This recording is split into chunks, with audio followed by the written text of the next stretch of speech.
Testing. Why do we start every podcast this way? It's hilarious.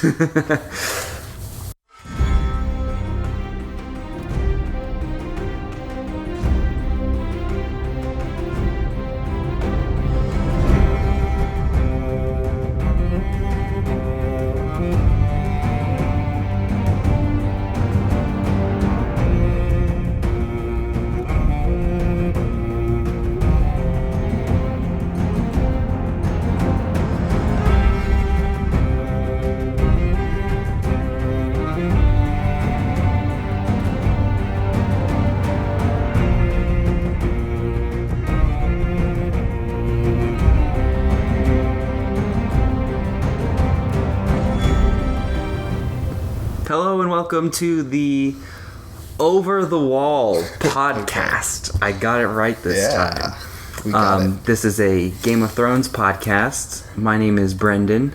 And I'm Mr. Chadwick. Maester Chadwick. I love it. You be Sir Brendan. Okay. Sir Brendan of the Vale. Sir Brendiston. Sir Brendiston. No, just Sir Brendan of the Vale. or what region would you like to be from? Ooh, that's a good question. Sure, I'll do the Vale. The They're Vale? like the least controversial ish. Yeah. Like nobody hates them, nobody doesn't likes them particularly. They're just kind of chilling in the mountains. Yep. That's how we do. All right. Today we are recapping season 5. Today being April 20th, 420 Blaze It. 420, yeah.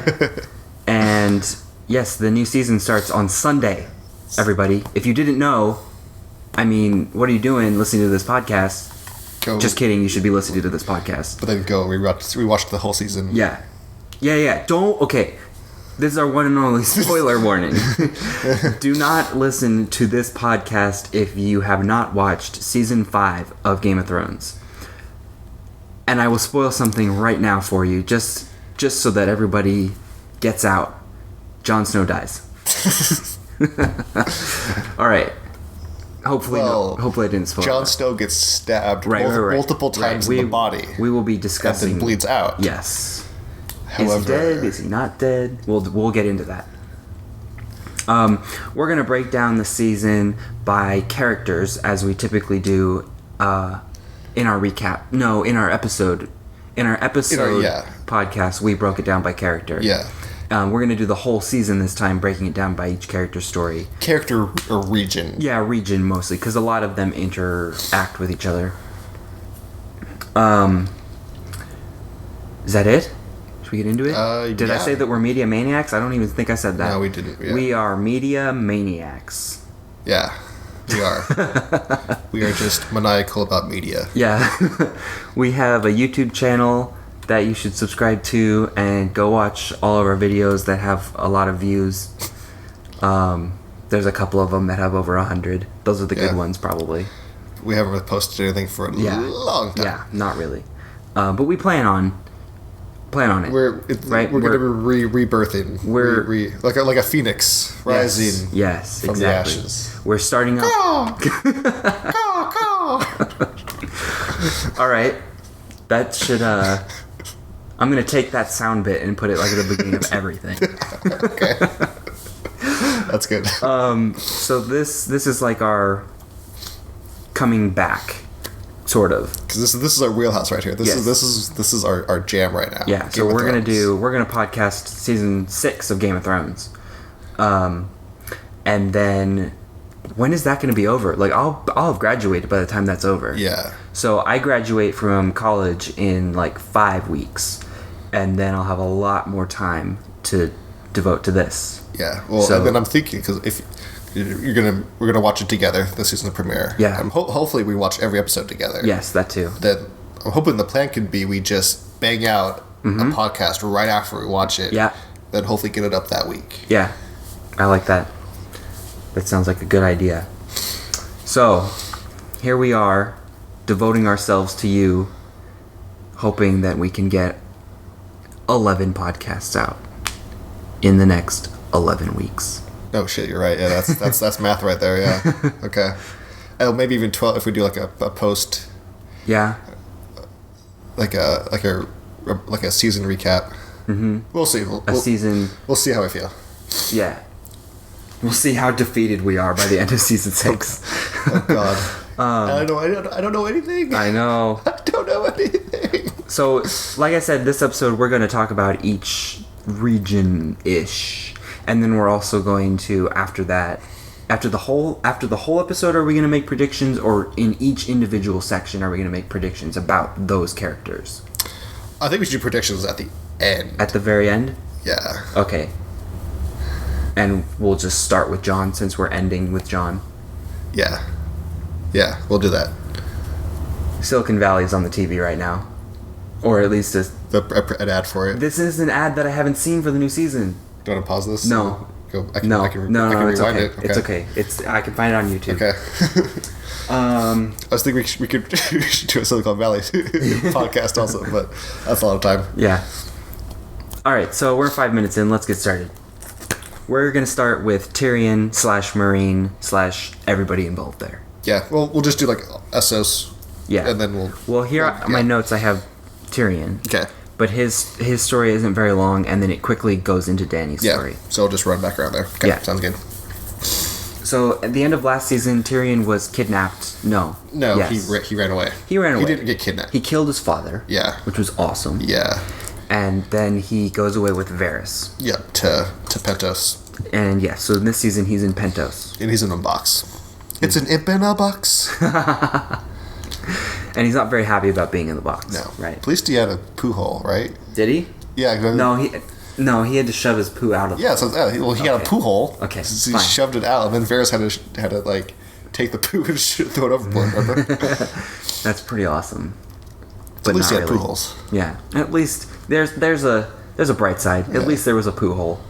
If you're having trouble in your life, just at least there's a poo Be thankful you have a poo hole in your life. And doesn't he like complain about not having wine? Yeah. And so like he takes like a big swig of wine, immediately throws it up, and then goes back at it. Yeah. Typical Tyrion. And so he and Varys have a conversation about why they're where they are, right? Because Tyrion doesn't really know what's going on. He just knows he's not welcome anymore in Westeros. He just wants to like just drink and just get away from his demons. He's over it. Yeah, he's over everything. And so Varys reveals that he's part of a group that's working to get Dany back on the throne. Yeah, or Targaryens in general, but by default, Dany. Yes. So they are headed to... At this point, are they headed to Meereen? They are headed to Meereen, yes. That is the plan, yes. Okay. So they're headed to Meereen. Yes. That doesn't exist... Meereen. Yeah. You said Vereen. Vereen. It's not Meereen. Meereen. It's Meereen. You said Vereen. Well, who's that guy? Grenly? Gendry. You could call him Grenly. He's not even in this season. No, he hasn't been in the last two, I don't think. Man, that kid needs to come back. Well, he's got King's blood, so he might. Yeah. Especially now that Stannis is out of commission. Not that that matters. We'll get to that. But yeah. So, they end up in Pentos. Pentos, yeah. And then... on their way. So it's just a stop that they make. While they're there. It's a stop, and then Varys has to convince Tyrion to go to Meereen. Okay. Hello, cat. Mackay. So while they're there, they're walking around town, and they hear the preaching of a red priestess. When they eventually get to Meereen, yeah.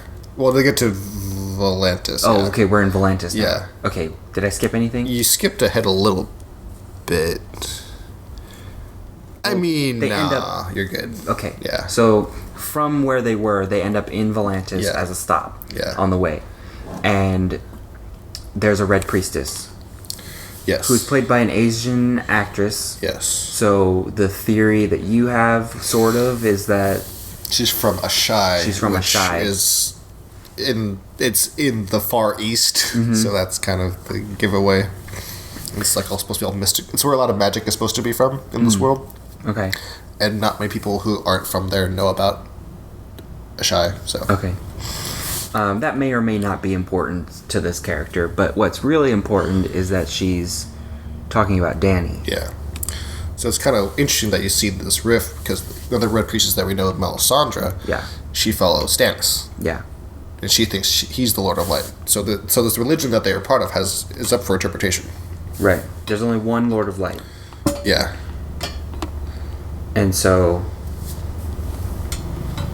that's like, I don't know, I'm trying to compare it to like Jesus, but I don't want to get too much into like actual religion. They all worship the same God. It's kind of like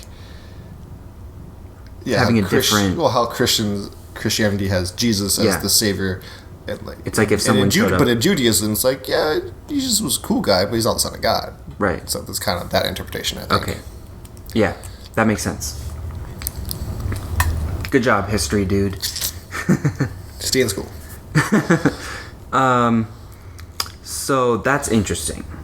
Okay, well obviously by the end of the season we know that Stannis is not the Lord of Light. Yes. So then does that mean that Danny is, and if so, what does that mean? To be the Lord of Light? Who knows? Who knows? We don't even know what the Lord of Light is, what it means? No. It just it's important. Yeah. Okay. So there's that. Then they're hanging out in a brothel. Just hanging out. As per usual. Yeah, as per usual. Tyrion tries to sleep with a girl, but can't do it because he's still hung up on Shay. Yeah, who he killed. So I guess he just can't be like in a brothel without thinking about her. Yeah. Poor Tyrion. Can't even get it up. Nope. So anyway, he's doing that, and then he goes to take a piss. Yep. And off a cliff. Yep. And then Jorah shows up behind him and kidnaps him. Yep. And we're like, what? Because that doesn't happen in the book. No, it does. It does. It does? Yeah. Oh, you're right. No, it does. Okay. It just where they go. Of course I'm right. I read the books. Where they go is different. Yes. So, well, and this whole thing for Tyrion is different from the books. It is? Yeah. He doesn't travel with Varys. Oh, right. He doesn't? No. How does he get over there then? Say the same way. Well, wait, how does he get over? No, he takes a boat. Hold on. Yeah, he took a boat. But then Varys isn't with him though, is the main thing. He's traveling with this other. It's really, really different in the books. Alright. So, later we find out that the reason Jorah has kidnapped Tyrion is because he wants to bring Tyrion to Dany as a prisoner to make good with Dany because he's in love with her. Yep. And it's getting, by the end of the season, it gets a little sad. Yep. Jorah's character. It's a lot happier than the books, though. Is it? Yeah. Does Jorah die in the book? No, not yet. But they just become slaves, not like slaves in this storyline wise, but like they're like legit slaves.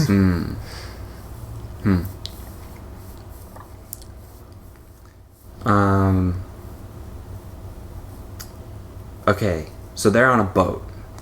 I'm on a boat. A small boat. Just a boat. And Tyrion's so funny. He tries to like converse with Jorah, and Jorah just doesn't. Yeah, it's like doesn't give a fuck. Yeah, I don't give a shit. And yeah, it's awesome. Tyrion's just hilarious. And so they end up in Valyria, where they see Drogon. Yep. Fly overhead. The first time that Tyrion sees a dragon. Right. Yeah. And he's like, "Oh fuck." Yeah. Did he know about them beforehand? No. Okay. Wow. So that had to have been like a big. And I think he didn't even believe. Like I think he had heard stories, but he didn't believe them. So to actually see it, he was like, "Oh fuck me." Yeah. Yeah. Danny's gonna win this shit. And then in Valyria, they get attacked by the Stone Men. Yeah. Now, we've heard of these people before. Yeah. And we've seen... Well, we've seen people afflicted with the disease grayscale. Grayscale. Stannis' daughter Shireen being the most prominent one. Yes. But it's basically like leprosy. Okay. In a way, except you don't decompose. You just turn into a rock. Into a. You don't turn into a fish, man. That's for sure. You just kind of like lose your mind, and your skin turns all like scaly. Yeah. Essentially, and you look like a stone man. Yeah. And I feel like we've also learned other things about Valyria in the past. Like, what's the history of Valyria? Valyria is where where dragons are from. Okay. And the Targaryens. But a while ago, there was this thing called the Doom. Yes, the Doom. That's what I was trying to think of. So it basically turned the whole city into like a ruin, and like the water it's around even is like it's like on fire still. Like you can't traverse it. Like the water is around it, so like they're taking a very sneaky like river route through it. Okay. Weird. And is there any explanation in the books of what the Doom is? No, or it was just like something it's that happened. theorized it's just like a volcano. But like it's probably something more than that. Yeah. If it's where dragons are from and the water's on fire and something like destroyed the town, I would say that's all probably related. Yeah. And the Stonemen, what's it called? Grayscale? Yeah. The fact that it has scale in the name, it makes people look kind of scaly, like a dragon, maybe? I think it's more. I think it more became essentially like a leper colony afterward, because it's just ruins at this point now. So I think it's just a place that they went to. I don't know, but this is also where we get Valyrian steel from. Oh yeah. This is This is how the process of making Valyrian blades came from Valyria, because they used magic and dragon fire to make the blades. Okay. It's all that all of this history behind Valyria is very interesting to me, how it all kind of connects. Yeah, in a way. I would suggest picking up the. It's like an encyclopedia of the history. It's really. It's called the World of Ice and Fire, and there's map. It's a giant book. I have it. Yeah. It's got all these cool illustrations and maps and just the history of everything. It's if you like Game of Thrones, you have to get this book. It's so cool. Okay, so they get attacked by the Stonemen. Yeah. And this disease spreads by just touch. Touch, yeah. One touch. And so they touch fight the skin. Yeah. Like, they can like grab like your shirt or something and you're fine.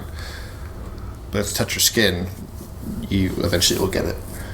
So they fight off these guys, and then later it turns out that Jorah has been infected. Yeah, you see it like on his hand, I believe, yeah. And so throughout the season it kind of spreads on his hand a little bit.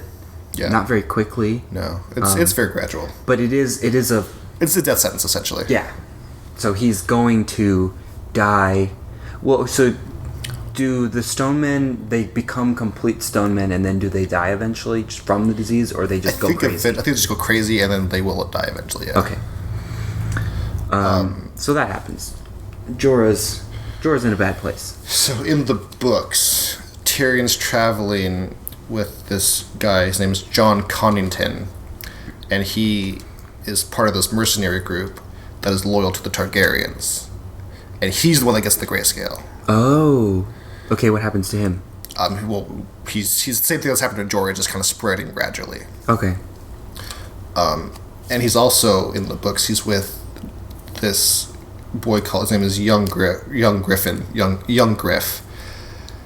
He's supposedly Dany's nephew. That got like sequestered away. Like he's a Targaryen. What's Dany's older brother? Not the guy that was in the first season, but Rhaegar. Rhaegar. Okay, wait. So if Rhaegar and Ned Stark's sister had Jon Snow, that's the theory, right? Yes. That would make Jon Dany's nephew. Yes. So then this other person, who presumably is her nephew, is related to either Rhaegar or I think it's one of this. I think it's maybe one of her sisters. Fuck, I forget now. No. Okay, that's fine. You don't have to look it up. Oh, no, I want to though. Okay. Yeah. But continue on. Okay. So, later on, son of Rhaegar. Yeah. Oh, okay. So later on, Tyrion and Illyria Martell. So he's part Martell, part Targaryen. Oh. Weird. Yeah. That guy got around. Yeah. So, anyway, Tyrion and Jorah get kidnapped by slavers. Yes. And Tyrion very skillfully convinces them to take them to Meereen, specifically for the fighting pits? Yes. Okay, but how did Tyrion know about the fighting pits? He just knows? I think he just overheard them talking. Oh, yeah, he did. Yeah, he overheard them. Yeah. And I think in the brothel thing, maybe. And then he brings that up and convinces them that he and Jorah are these like amazing warriors. Yeah. And that they should be taken there. Yeah. So they end up getting taken to a fighting pit match. Yeah, like Dany goes to inspect the fighters. Yeah. Or his daughter makes her go look at these fighters. Mm-hmm. And Yeah. so it's just by happenstance Dany is there. Yeah. And Jorah beats everybody. And then he's like, "Look at me, Dany. I'm here. Love me." Yeah. And then he brings out Tyrion. Yeah. Okay, so now we're going to back up a little bit because now we're transitioning into Dany's story.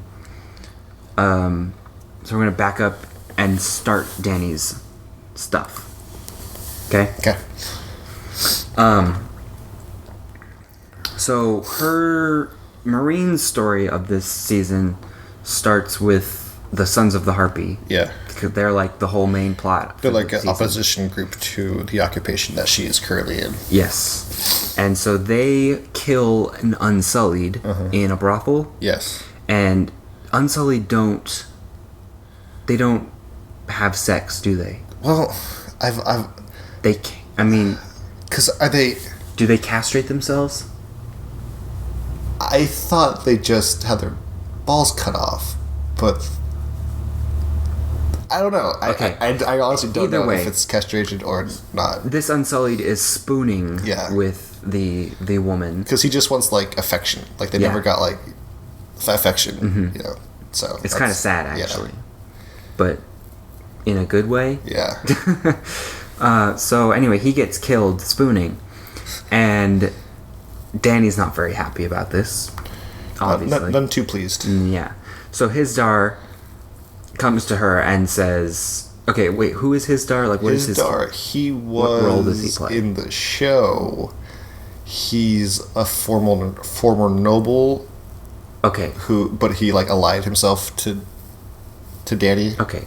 So he's a noble who's allied. Okay. So he comes and asks Dany again, because he's asked her this in the previous season, right? To open up the fighting pits. I think this is the first time he's asked her. Okay. Because she sent him and Dario onto an envoy mission to Yunkai, which is another city that she took over. Yeah. To kind of keep the peace, and they said they'll follow her as long as they open the fighting pits. Okay. It's like a cultural thing. Yeah. So that's how we get to this now. Yeah. And Dany doesn't want to do that. No. Not yet, No. at least. Yeah. Because she's just against the killing of slaves, or slavery in general. Slavery in general. Okay. But it's but you could. But the slaves like doing it. But it's they don't even have to be slaves. They could just be fighter. That could just be their job. Exactly. But she doesn't want to do that. Okay. Yeah. Okay.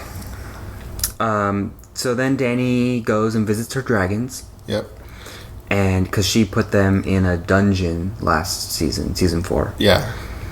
And they breathe fire at her. Yeah, they don't like her. They don't like her. They're pissed at mommy. Is this teenage angst? Could be, yeah. Yeah. Well, that and you locked them up in a fucking dungeon. Right. So they're not very happy. And Dany's a little startled by this. Yeah. Because up until now, they've been completely obedient. Yeah. But now they're giant-ass dragons. Yep. And they're not even, fully grown. Right. Yeah. And Drogon's not even there. Yeah, he's way bigger than both of them. Right. And then I think later that night, she sees Drogon? No. Or maybe no, it's a it's different night? after this thing we'll get to. After the riot. Yeah. Okay. Well, yeah, it's not really. Is it a riot? They're just kind of pissed at her. Okay, yeah. Okay. I wouldn't call it a riot. So there's a slave.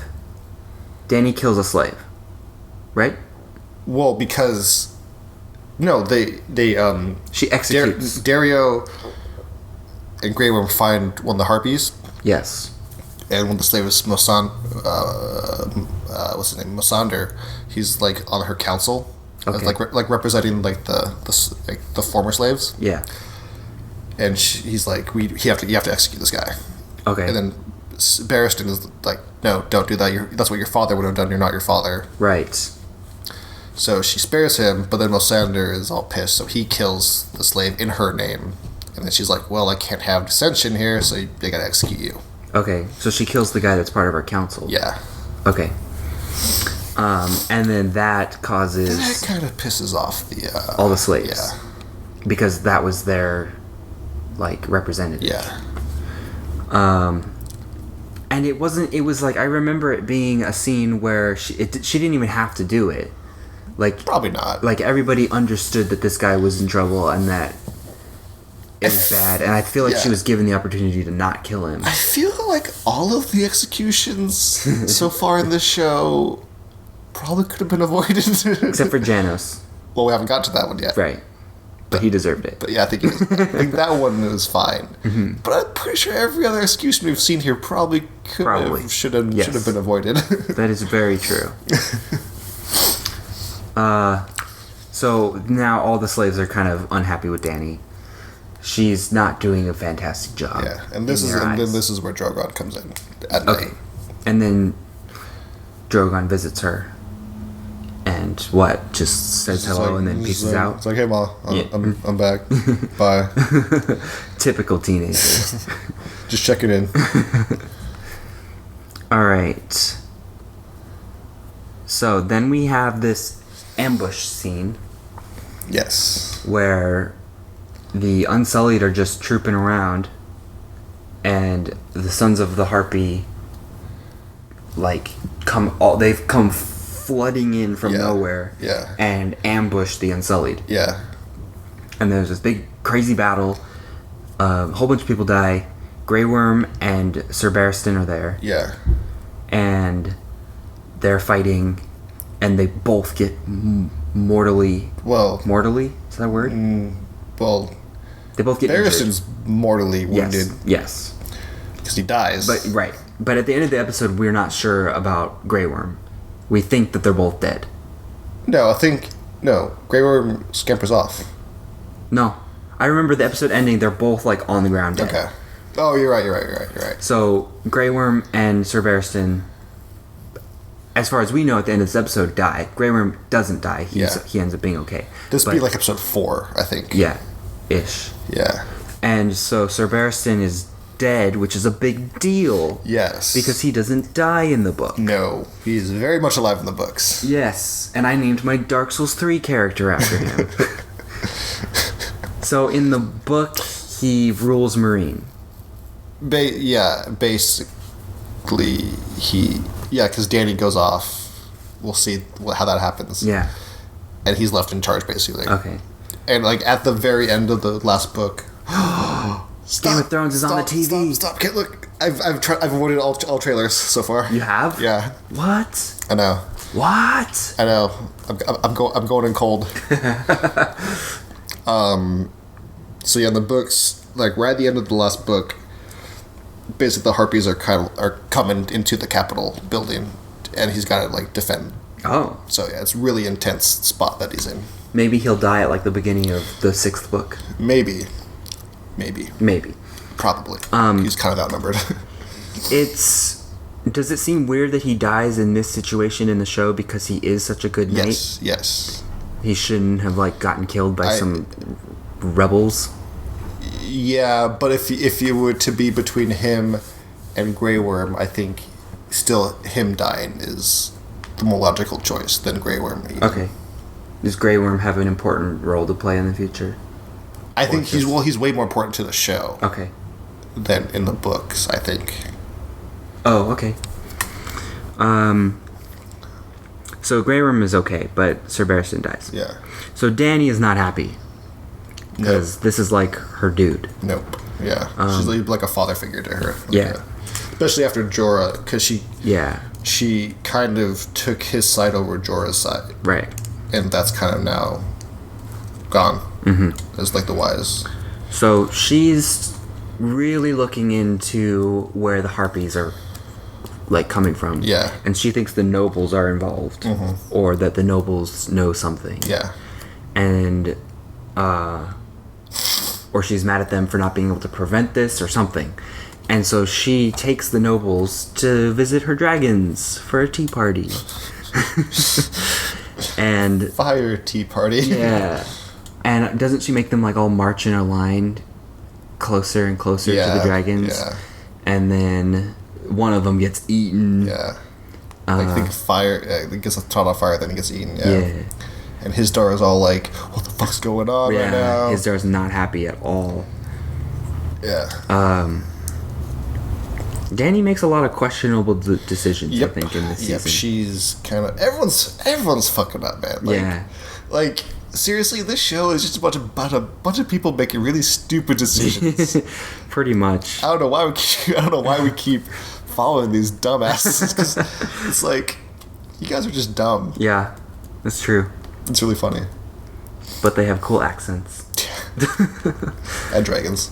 And dragons. And zombies. Right? You can call them zombies. I don't call them zombies. Okay. I don't recognize the Z word. There's enough zombies out there that we don't need any more. I'm like, you don't watch The Walking Dead, do you? I'm kind of over it. I haven't even finished this season. It ended.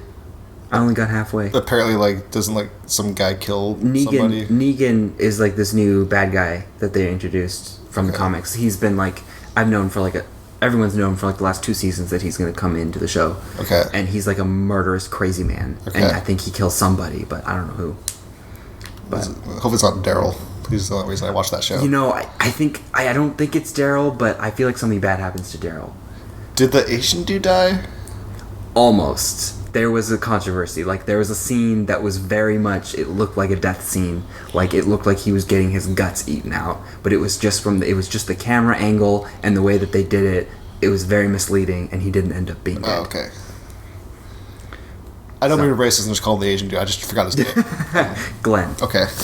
But he might die at the end of the season, because I think in the comics he gets killed by Negan. Okay. Who's the character they just... Anyway, this is not a Walking Dead podcast. No, it is not. Because that show sucks. It just keeps going. It's just like, oh, there's zombies over here. Let's run over this way. Oh, there's more zombies over there. Let's run over this way. That's all it is. It's become a lot more about human interactions and crazy people. But still, you know, it's 6 seasons now. They're going into 7. You get tired of it after a while. For sure. Except we're saying that getting into season 6 of Game of Thrones. But we're not going to get tired of that. No, because definitely. that Game of Thrones changes so much. Yeah. Anyway, everything's constantly moving. Yeah. And it's all very interested and integrated. Interconnected. There was a different word I had in my head. Anyway, stay in school, kids. So someone gets eaten by the dragon, and his daughter's mad. Yeah, but then Dany turns around and is like, "Okay, yeah, we'll open the pits and I'll marry you." He's like, "What?" Yeah, pretty much. That what I just saw doesn't compute to what just transpired here. So, pretty much. So they get married, and they open the fighting pits, which then gets us into Jorah and Tyrion. Yes. So that's why Dany is at the place with the people, and the things happen. A lot of nouns going on there. All right, so Dany accepts Tyrion into her council. Yeah. Not immediately, but eventually. He convinces her. And she wants to kill Jorah, right? Or leave him to die or something. Yeah. And Tyrion convinces her, you know, Jorah saved my life, and he's not a bad person, so you should not kill him. And so she's like, all right, I'll just exile him for the second time. Second exile. And Jorah's like, man, he just cannot take rejection. Nope. So he leaves, but just goes right back into the fighting pit. Yeah, basically, yeah. Well, he's got grayscale, so it's like, what the fuck else is he gonna do? Right, exactly. He wants redemption in the eyes of Dany before he dies. Yeah, pretty much. So then we get to our last scene where they're at another fighting pit arena. Like the big one. Yeah. The main one. So there's a whole bunch of people fighting in this arena. Yeah. And it's pretty intense. Jorah ends up beating everybody again. Yeah. Even like the one dude who was like the best or something. Wasn't there one guy that was like known for being amazing? I forget actually. But probably. Anyway, they all die anyway. I mean, all those slaves. Yeah. Or whatever. Slaves or whatever. And so he wins, and he's like, Dany, accept me. And then, like, no. And then he like pulls an arrow back, and we're like, oh, what? Is he gonna kill Dany? Yeah. But no, he kills an assassin from the Sons of Harpy. Yeah. Who is standing behind Dany. And then there's just mass killings everywhere. They kill Hisdar, which is different from the books. They do. I forgot. Because in the books, it's actually Hisdar that's orchestrating everything. Oh yeah. Interesting. So I wonder who it's going to be in the show. Yeah. Yeah, we'll see. So, okay, Hisdar dies. The Sons of the Harpy show up all over the place in the arena. They're killing everyone. And eventually they surround Dany and Tyrion and Jorah and Grey Worm. And Missandei. And is that everyone? And Jorah, yeah.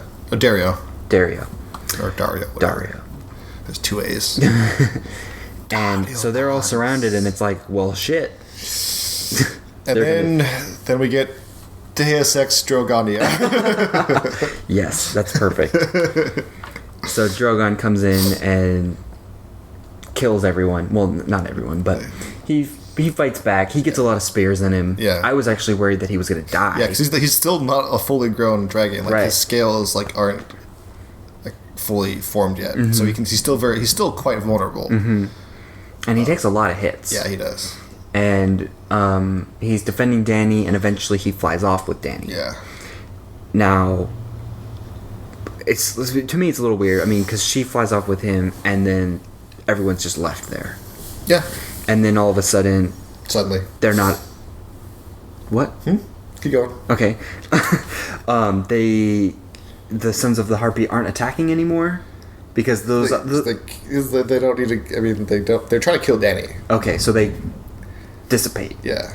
And then Varys shows up for some reason. I forgot. we just read the reviews. Yeah. The synopsis of the episodes, and we're like, Varys is back? What? Yeah. So I remember seeing him with Tyrion at the end. I don't recall this. Okay. So. Well, he shows up, and him and Tyrion are there, and they're going to rule over Meereen. They're going to take over Meereen for now. So, yeah, it's Tyrion, Varys, Grey Worm, Missandei are in Meereen. Yes. And then Dario and Jorah, yeah. the two men who are in love with Dany, are going to go on a little bro venture to find Dany. Yeah. Now, I guess we'll get into it later, but I think that'll be interesting. Yeah, we'll see. Yeah. Especially since Jorah has grayscale. He just grayscales Dario. Yeah. And then, finally, in the very end, Dany's like roaming around, feeding dead rabbits to Drogon. Yeah. Or something. And a Khalasar shows up. Yep. Like a shit ton of Dothraki. Yep. And they just kind of circle around her. Uh-huh. So I guess... Well, that was a cool visual, too, I thought. It was. Yeah. So I guess at the end of the podcast, we'll discuss the implications of that? Yeah. Okay. We'll backtrack. We will backtrack. I'm going to highlight Dany and the Khalasar. Because that is something we're going to talk about. And Dario and Jorah. And that's also where we leave off in the books for her too, so that's... Okay, so we're caught up with the books with Dany. Yep. We're caught up with everyone now in the books. Are we? Yeah. Okay. There's still some little things, right, that haven't happened? Well, I mean, other than them changing stuff, I think everything is caught up in the books. What are you implying? I don't know. I just felt like there's like some weird little mini storylines that could still happen, but I guess they're not. They're probably not that important. Not big things. I'm pretty sure everything's caught up. But Okay. we'll see. So now we're gonna move on to Arya. Her story is actually kind of short. Yeah. She didn't. I don't know. I wouldn't say that her story this season is disappointing, because it's very much in the direction that we want her to go. She's just so removed from everything, even more than Dany. Yeah. Like, Really. Her only interaction is with Jaqen and that other girl. yeah. And, well, Sir Meryn, but we'll get there. So she shows up at the House of Black and White because at the end of last season, when Brienne kills quotation marks, I guess, the Hound, Yeah. Jaqen is there, or she No. runs into him. No. Yeah. No. At some point, okay, no, that was a couple seasons ago. Yeah. When Jaqen leaves Yeah. Arya originally, he tells her to go to Bravos If she needs to, yeah. and seek the House of Black and White. So that's where she goes after leaving the Hound.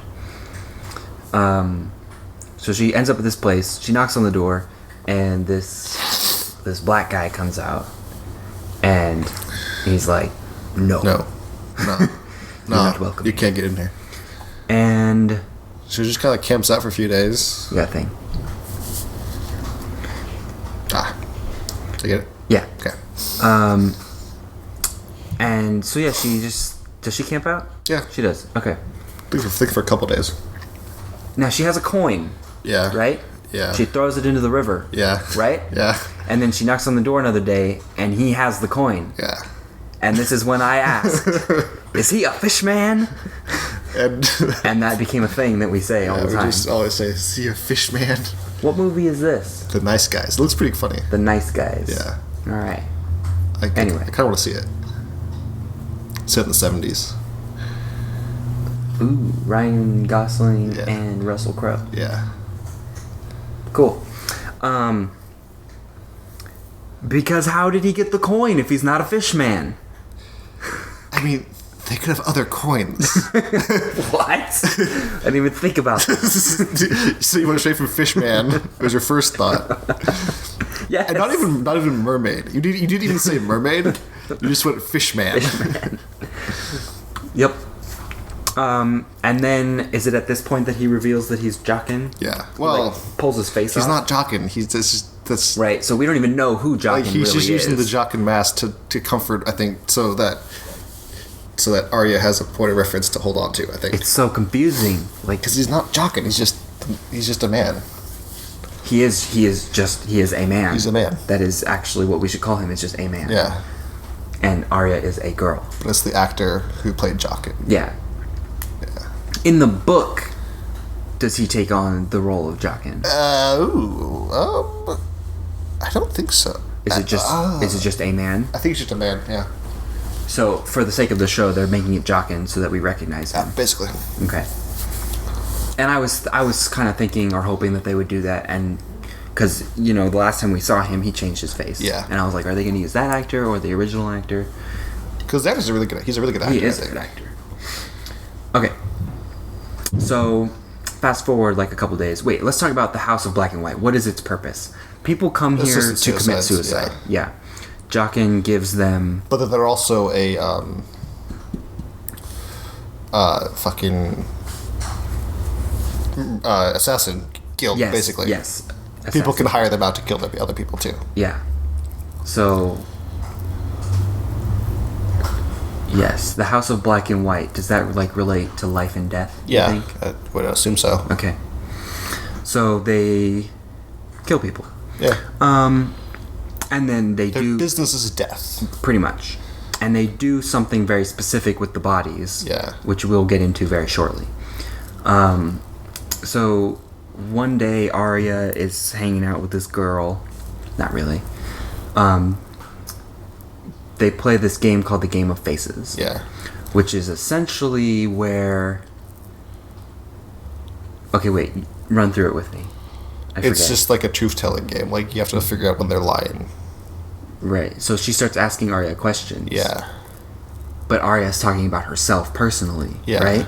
And that's not how you're supposed to do it. Right. You're supposed to lie. Yeah. And so every time she says something that's like truthful and personal, she gets hit with this stick. Yeah. To the point of like getting beaten with a stick. Yeah. And then Jaqen comes in, or a man comes in, and he's like... You can just call him Jaqen, it's fine. And he's like, no, stop. She's not ready. Yeah. And so then he tells her that she needs to strip herself of her identity as Arya. Mm-hmm. And so she needs to get rid of all of her belongings and just become a girl. Yep. So she gets rid of all of her stuff except for Needle. She hides Needle. She hides Needle, which is very clearly symbolic of her still being not entirely able to let go of her identity. Yep. She can't Elsa this. She can't Elsa this. So, I mean, obviously Needle will come back. Yeah. That's a prediction. Yeah. That's probably a fact. Because she wants to like learn how to assassinate people so she can go back and assassinate people. And kill the people that wronged her family. Yeah. That's her whole intention.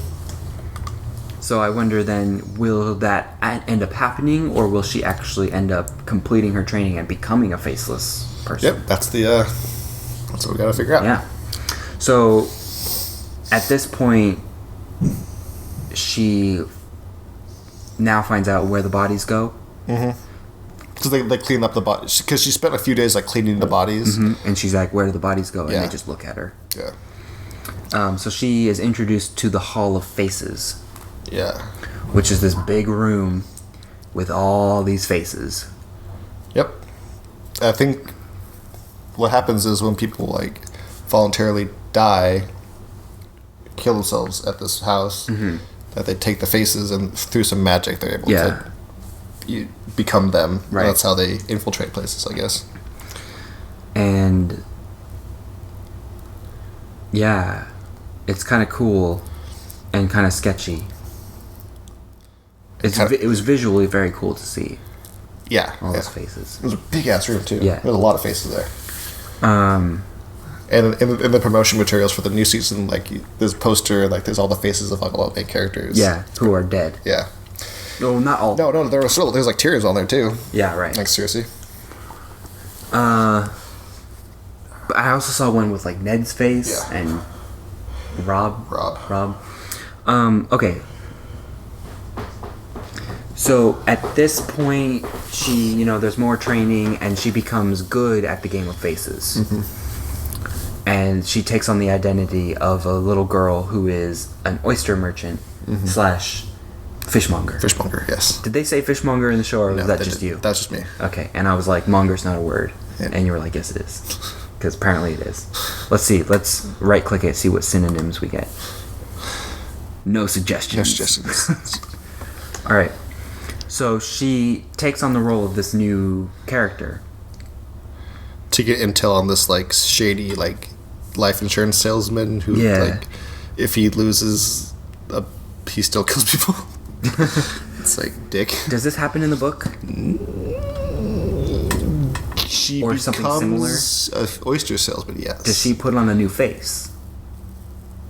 No. Or do they not explicitly say that? They don't. Because she doesn't put on a new face in the show. She just. I don't expect her to ever do that. Yeah. At least not for long. Yeah. Because we gotta have Maisie Williams. That's her name, right? Yeah. So she has to gain intel on this guy, all that she can, and then she's supposed to kill him. Yep. But one then day she gets sidetracked. Yeah, she gets sidetracked because one day at the docks she sees somebody that she knows, Sir Meryn, who is one of Cersei's lackeys. He's part of the King's Guard.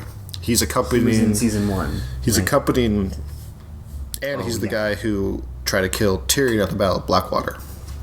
No, he's not. That was another guy who died. Right. He's accompanying Mace Tyrell. Right, which we forgot to even talk about. When we talk about King's Landing. So he's there on official business to go to the Iron Bank in Bravos to get money for the kingdom. No, they're trying to like either forego their debts or like postpone their debts. Okay. Wow. Because they owe a lot of money. Yeah. And they don't have any money. So Arya gets sidetracked because she wants to kill this guy. Because he's on her list. Yep. So she kind of goes against what Jaqen is telling her to do. Yeah. And goes after him. And turns out he's a pedophile. He likes going to brothels and getting the very young ones who don't actually work there. Yeah. They're just there for some reason Well, because they find their them. moms work there. Yeah. And for some reason, they're okay with giving him the child. I guess because he pays. He pays them, yeah. He probably pays really well. Yeah.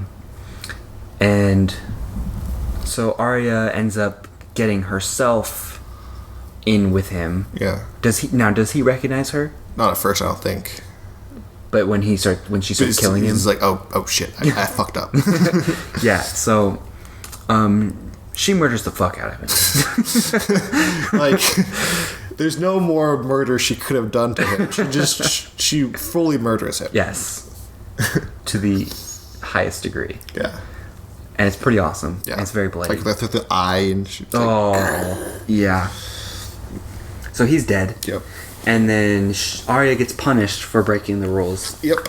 But first, Jaqen kills himself, right?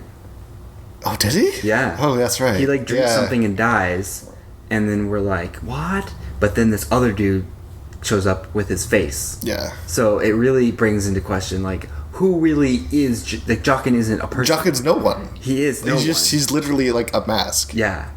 Yeah. Which is just crazy.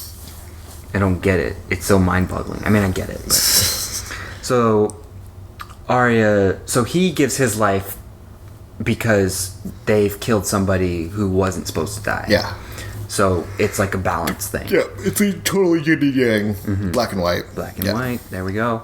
Bring balance to the Force. Luke. And then Arya loses her sight. Yep. Which happens in the books. Well, right. So that has happened in the book and has happened for a while, right? So that's what I'm talking about. No? Not a long time. I thought she was blind for a while.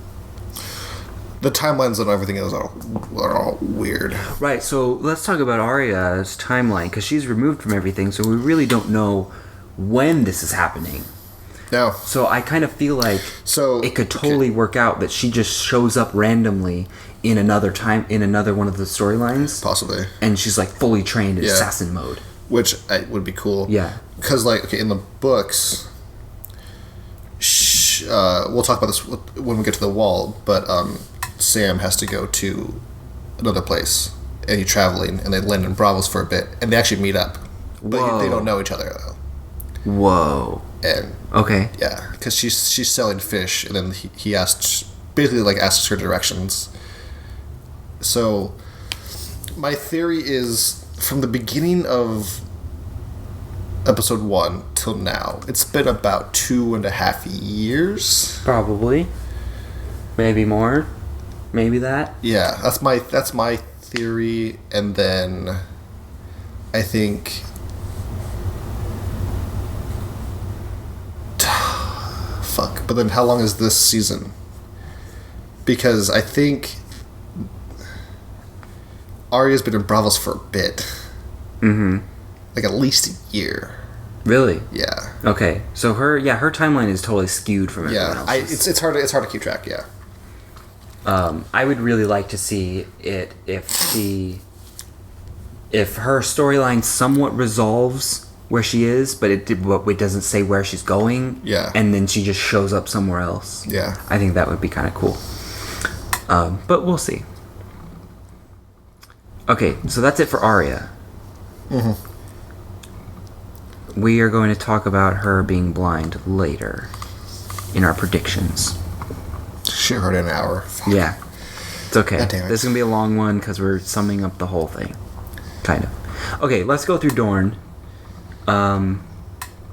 Honestly, I don't find this story that interesting. And I was so upset because I was really looking forward to this storyline. I thought it had potential to be pretty cool. Because Jaime and Bronn It's Jaime and Bronn on a fucking bro venture, as you so eloquently put it. Yes. And nothing happens out of it. So not really. So really, what happens? Marcella dies. Yeah. That's it. I think there's a big implications with that, though. Oh yeah, that's gonna cause a shitstorm down there. But yeah, that's all that happens. That's true. I mean, Jamie and Bronn have funny interactions. Like that's fun to watch, but it doesn't really have developed the storyline. And we get to see boobs. And we see boobs. Yes. Okay, so let's go through this. Jamie and Cersei aren't in a great place, relationship-wise. Yeah. And, because Cersei's mad at Jamie for letting Tyrion go, and then Tyrion killed their father. Yep. So Cersei gets a threat from Ilaria. Yeah. That is what Marcella's locket. Yeah, in a snake's mouth. In a snake's mouth. So she's like, Jamie, you got to go save Marcella. Yeah, and which is totally different from the books. Yeah, because in the books, like Jamie he's just so over Cersei. He's in a whole different. He's in the Riverlands. Yeah, this is completely separate. Where are the Riverlands? River Run. It's where Kat, her family's from. Oh, okay. It's where the wedding took place in that area. Yeah. So Jamie decides to go to Dorne to rescue Marcella, and he takes Bronn with him. Yep. And so they go on their little adventure, and then we cut to Ilaria, who is Oberyn's girlfriend. Yeah.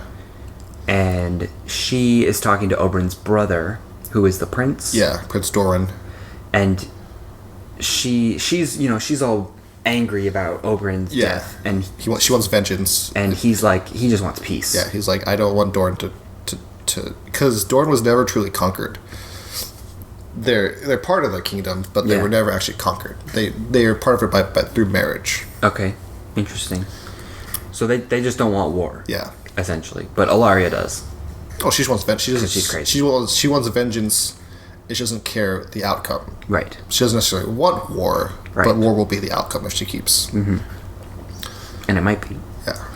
All right. So the boys arrive in Dorne. Well, and then so Ilaria enlists Oberyn's bastard daughters to help her. Yes. 3 of them. There's like 7 or 8 of them In the book. Yeah. But no, well, overall, but in the book and in the show, there's only like 3 of them that go out. Oh, okay. There. Yeah. Because some of them are still kind of young. So, Bronn and Jamie, they arrive. They kill some dudes. Yep. They steal their clothes. Yep. They pretend to be guards. They infiltrate the Sunspear. Yes. Wait, back up. Yeah. While they're killing the dudes, Jamie does that cool thing where he blocks a sword with his metal hand. Metal hand. It's like, oh, this is useful. Yeah. I should do this more often. Right. So that was really cool to see him actually utilize his handicap. Yeah. Okay, so they get to Marcella. Yep. At the same time as the Sand Snakes. Yep.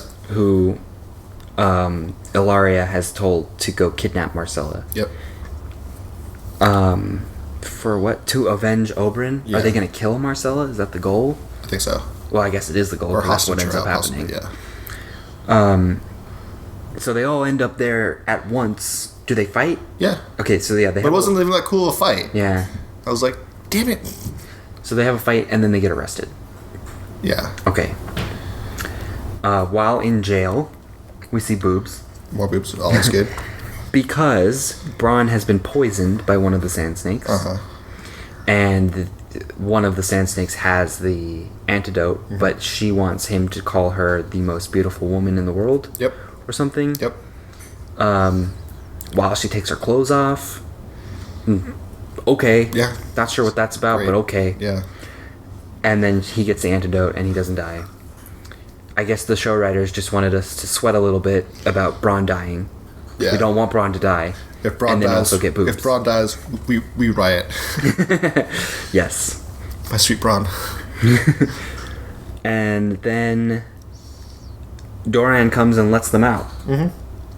Because he wants to avoid war. Right. It's like, we understand, because they tell about the threat that they got from Ilaria. He's like, okay, to avoid, it's like, you were wrong, we were wrong, so here, take Marcella, go.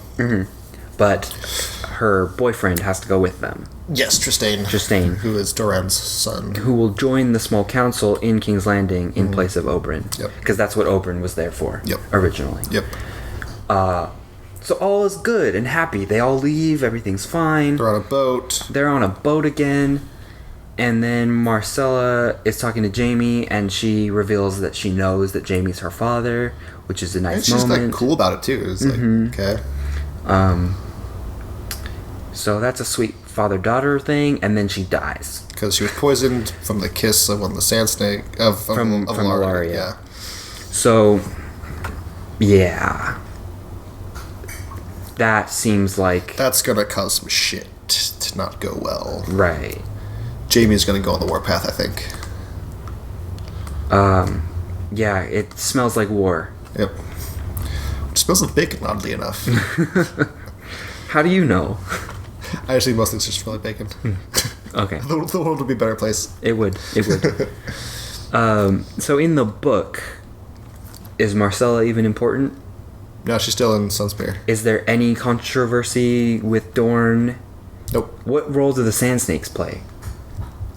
Oh wait, shit! No, I don't fuck that up. No, they do try to kidnap her also, and through different ways with different characters. It doesn't work out well. Marcella actually loses an ear, but she's alive. Okay. Yeah. And is there still tension between Dorne and King's Landing? Yeah. Because I'm wondering, like, the show seems to be setting up some sort of conflict between Dorne and King's Landing. Yeah, and there probably will be. And I'm wondering if the book is doing the same. Yeah. Okay. Yeah. And I guess, really, Oberyn's death is what set the whole thing off. So it's inevitable, really. Yeah, precisely. Okay. We're going to move on to King's Landing. Okay. So the whole season starts with this flashback of Cersei. And she gets a prophecy. And this prophecy is actually very important to the story. Mm-hmm. It's like, she asks if she'll marry... Well, she basically told she'll marry a king, but she didn't know which king. It turned out to be Robert. She thought she was going to marry Rhaegar, but it turned out to be Robert. She'll have like 3 kids, but he'll have like 20 kids. Is one of the predictions. Oh yeah, and that a younger, more beautiful woman will like take her place essentially, which is Marjorie. Right. And who tells her this? This witch that's on her land, her father's lands. Okay. And she was there with another girl. Who was the other girl? Just some of her friends. Okay. One of her childhood friends. So this kind of gives us a look into Cersei and her character, kind of, because she's a bitter person. Yeah. And this prophecy that she's been given as a kid. It's kind of like run her life. Yeah, really. Like every action she takes is from the prophecy. She tries to accentuate the good parts of it and then try to suppress the bad. So she's trying to keep balance to it too, which doesn't always work out. Yeah, so that's just kind of an interesting little scene that we get. And then, like we said, she's mad at Jaime for letting Tyrion go. Until they bone again. Oh yeah, do they? Yeah, on top of Tywin's casket or like coffin too? Is that the wake? Isn't it? It's in a church. Yeah. Yeah. And he like forces it on her. Yeah. Right. Yeah. Yeah. All right. Whatever. More incest. And then Jaime leaves and goes to Dorne. Blah blah blah. So now we meet the Sparrows, which are our new, like a religious rebellion. A religious sect, or like I mean, you can call them like Taliban or whatever. They're like a religious extremist group basically. Yeah. And they end up pretty much taking over King's Landing. Yeah. Now, before we get into this, I question why now. Why all of a sudden have they come up? Okay, remember... And gained so much power so fast. Remember in like season 2, there's a whole thing about the comet? The comet. Yeah, remember the comet? Mm-mm. So there was like this comet, and it was like everyone thought the comet meant a different thing. Like, Melisandre thought the comet meant that Stannis would be the king, or people thought Dany, because of the dragons or whatever. Mm-hmm. The Sparrows rose to power because they interpreted the comet as something else, and so they just gained support through the small folk. Okay. Because everything in King's Landing has gone to shit. Yeah. Like, there's, like, no money. People are starving, so the masses tend to follow. Right. Extremist religious sex sometimes. That's what's happening. And now they are suddenly they rise to power because one, the king is very weak. Yep. Two, Cersei kind of helps them. Yeah. Yeah, she gives them all the power that they want. And those are pretty much because she militarizes them. She gives them weapons and right. Yeah. Okay, so that I feel a lot better about this now. It's kind of inevitable that the poor people of King's Landing end up taking over. Yeah. Okay. All right, I get it. So, one of the sparrows is Lancel Lannister. Stupid ass name. Who who we've seen before, who used to be like a pansy and now he's kind of more buff. Yeah. With a thing on his forehead. Anyway, the High Septon. He's like a priest? Yeah, he's like the Pope, basically. Okay. Oh, okay. Yeah. Wow. So he's in a brothel. Yeah. Which the Pope should not be doing. And I think he's like having like prostitutes like act out the 7 different gods. Yes. Which was an interesting visual. Yes, and then the sparrows like come in and they're like, "You're going to jail." Yeah, and they strip him naked and they make him walk through the streets. Mm-hmm. He's like, "I demand retribution," and they're like, "You're out." Yeah. You shouldn't have done that. So Cersei goes searching for the High Sparrow? Yeah, and she appoints him the new head of the faith. Okay, which was probably a bad move. Yeah, not a good call. I mean, short term, great. Long term, not so good. Now, I don't really know where this falls in, but let's talk about the Small Council for a second. Okay. Like we said earlier, the Tyrell dude, the Tyrell grandfather. Yeah. Mace. Did we have all of these characters appointed to the Small Council last season? Yeah. Okay. So I guess we don't need to really say what all their new roles are. Nope. But he gets sent to... Because he's the master of coin. Right. So he's going to Bravos to talk to the bank. Yeah. And it also very much seems fishy that he's going, and it almost seems like they're going to like kill him while Yeah, he's that's what I thought. But that doesn't end up happening. Maybe because Arya kills the dude. Yeah, but probably. Why would they want to assassinate him? To lessen the Tyrell's power. Okay. Because Cersei doesn't like them. Yeah. So it's really just Cersei. Yeah. Okay. So, still in King's Landing, Marjorie and Tommen are married. Yep. Did they marry at the end of last season? No, this season. Okay. And they also have sex at some point. They consummate it. Yeah. Yeah. Which is weird because in the books he's like 10. Yeah. And even in the show it's weird because, I don't know, like the actors, there's still a big age difference. Yeah. I mean, lucky dude. Yeah. I'd love to be that actor. Yeah. Anyway. Marjorie is trying to convince Tommen to send Cersei away to Casterly Rock. Because Marjorie doesn't like Cersei and Cersei doesn't like Marjorie. Because the plan was, before Tywin died, that Cersei was going to marry Loras, right, brother, and then they would just go to Highgarden together. Right. To get her out of the capital. But now he's dead, so the marriage is off. So she can just stay there. No one's telling her to leave. And Marjorie kind of wants to be in control of everything. Yeah, she wants to just control Tommen. Yeah. She does a lot of telling Tommen what to do. Yep. And Tommen not doing it because he's very timid. Yeah. Yeah. And then there's this scene where Marjorie, like, passive-aggressively bitches out Cersei. Yeah. Throwing shade everywhere. Yeah. And Cersei just takes it with a smile, like they do. Plays the Game of Thrones well. Yes. Alright, so then we have the Sparrows arrest Loras Tyrell. Mm-hmm. Because he's a homosexual. Yes. They don't like that. No, they do not. And He, of course, denies it. Later Marjorie on, says he's not. Yes, later on, Marjorie says that he's not. But then they bring in, what's his name? Oliver. Yeah. He's like, we boned. So then Marjorie and Loris get put into prison. Yep. Marjorie for lying. Yeah, for perjury. And Loris for homosexuality. Yep. And before Marjorie gets in prison, though, because Loris gets in prison first. Yeah. Marjorie goes to Tommen and she's like, "You have to do something about this. Yeah, because this is not okay. You're the fucking king." Right, and he's like, "Oh, I can't. My mom doesn't want me to." Well, he doesn't want to like kill people. That too. Right, because he's like, because they go to speak to the sparrow, and then the sparrows are like, "No, he's praying. You can't bother him." And he's like, "But I'm the king. Yeah, I have an army." Yeah, like, okay.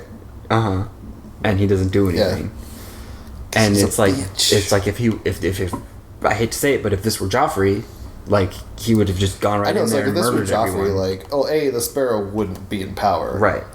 B, if he somehow still was, he would just be like, "I don't care. You're releasing him." Yeah. Or I'm the fucking king. Yes. And then he brings out Franken Mountain and murders everyone. We'll get we'll get to Franken. Damn it. We will. Okay, fine. Let's hurry this up. 'Cause I want to get to Franken Mountain. So Marjorie ends up in prison after that, and Olenna, her mom, her grandmother, Mace's mom. Mace's mom. Mace Tyrell's mom. Okay. Master Coin. Oh, really? Yeah. Wow, she's old. Yeah. So she comes in and she's like, "Cersei, this is not cool. We have an alliance, but my children or grandchildren are in prison. You have to get them out." Yeah. And she's like, "Nah, we're not doing that." And even if she like did go to the High Sparrow and ask, the High Sparrow wasn't going to let them out. Yeah. And I think Olenna ends up going to the High Sparrow. Yep. And he's like, "No." Yeah, she threatens to like pull all of Highgarden's like, because they're supplying all the food to the capital. Oh wow. So she threatens to like pull all the food. This situation is fucked. Oh yeah, like I would under no circumstances ever want to live in this world. Like, it's cool to like, read about and like watch the show. Yeah. But it's not like Harry Potter where like, No. oh yeah, I want to go to Hogwarts. Yeah. I want no part of this world. Yeah, pretty much. Everything's screwed up. So then, okay, let's back up. Littlefinger shows up at some point, which we'll get to later, Okay. where he was before this. But he shows up to tell Cersei that Roose Bolton has a plan to marry Sansa to Ramsay, so that he can be in control of the North. When in reality, it was his plan. Right. Littlefinger's the one that brought Sansa to him. Yeah. So that's a little fishy.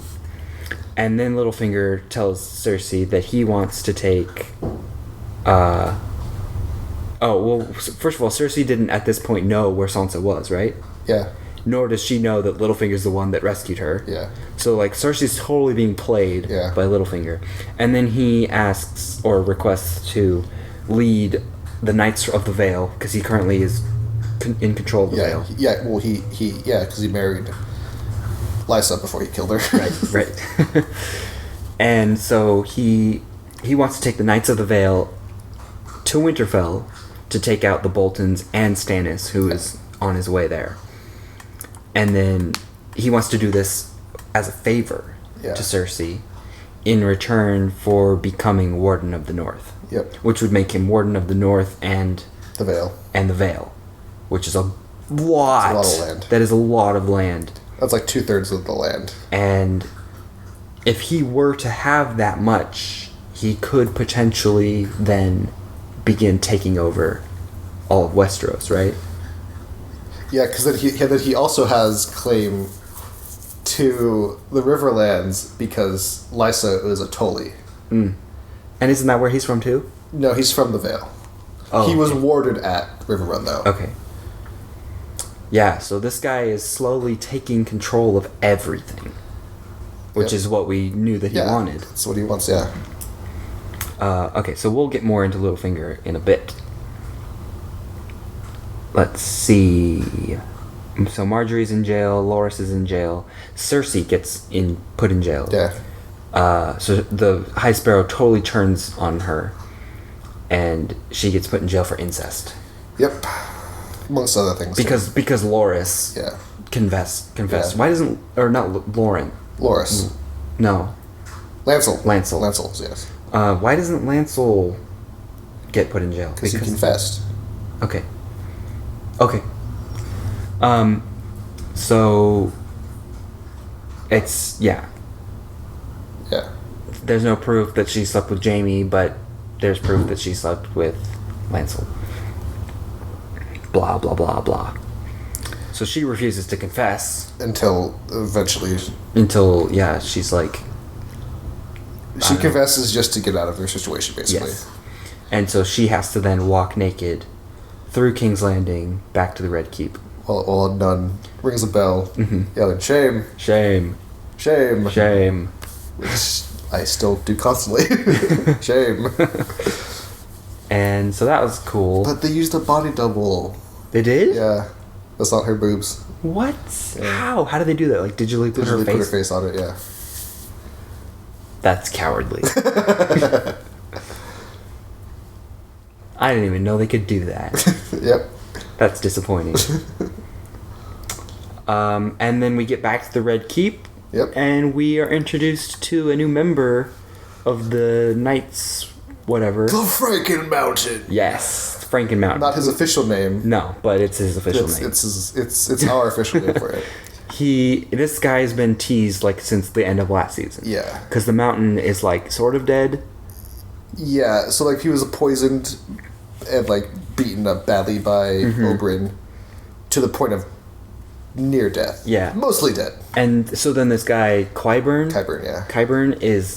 is like experimenting on him throughout the season, and we frequently see him doing things, and like there's this big body underneath the cloth and suddenly it moves. Yeah. And I was like, "Oh, Franken Mountain." Yeah. And you're like, "What does that mean?" Yeah, exactly. and then he shows up and he's just his face is entirely he's concealed. covered in armor, head to toe. Yes, but his eye, you can see his eyes, and the skin around his eyes is blue. Yeah. So, what? Yeah. What does that mean? I have a prediction for that too. Okay. Cool. So we'll get to that, and we will talk about the High Sparrow, maybe. Well, it all kind of goes together. Okay, so now we're moving on to the north. More specifically, Littlefinger, Sansa, the Boltons, Reek, all that. Stannis. Sort of. Yeah. Should we just like introduce? Should we just like say do Stannis' part till he gets to there and then? No, because it interacts with Jon. Okay. But we'll say anyway. We'll get there. So, the beginning of the season, Littlefinger and Sansa are giving Robin away. Yeah, they're gonna ward him with the Royce family. Yeah, and he's like totally not apt with a sword. No, he's a bitch. Yes. I remember watching that episode with you, and you were laughing so hard. Yeah, I was like, ah. Because, I mean, nobody likes this kid. No, he's a douche. So it's funny. But watch, he'll like become a super like amazing knight or something. Or not, probably. No, he's not. He's probably gonna die. He's gonna die. He's gonna die savagely. Savagely. Yeah. Crying while he dies. And then Littlefinger brings...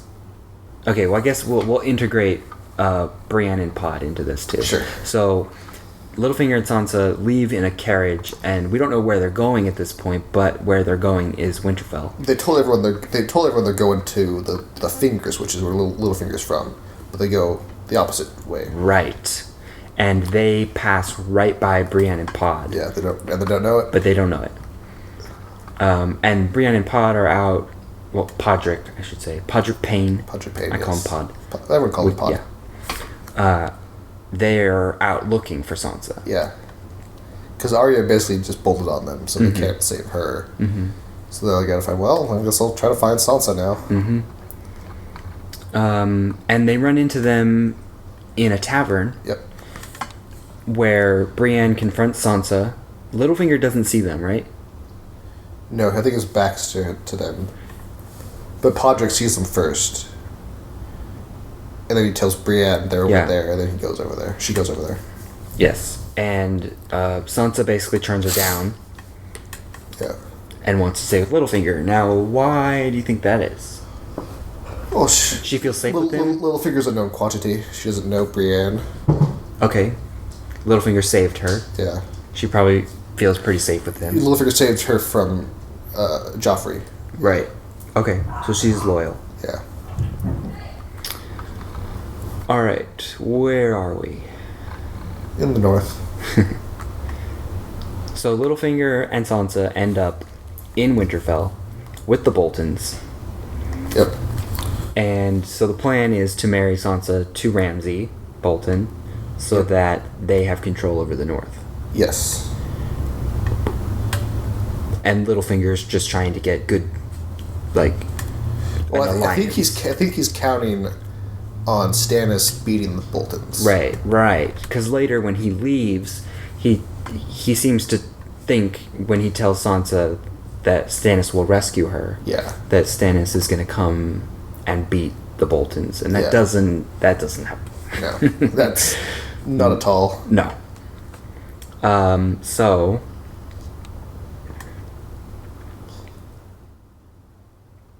Yeah, I just wrote here that Littlefinger would then have control over the Vale and the North if things worked out. Right. And that'd be crazy.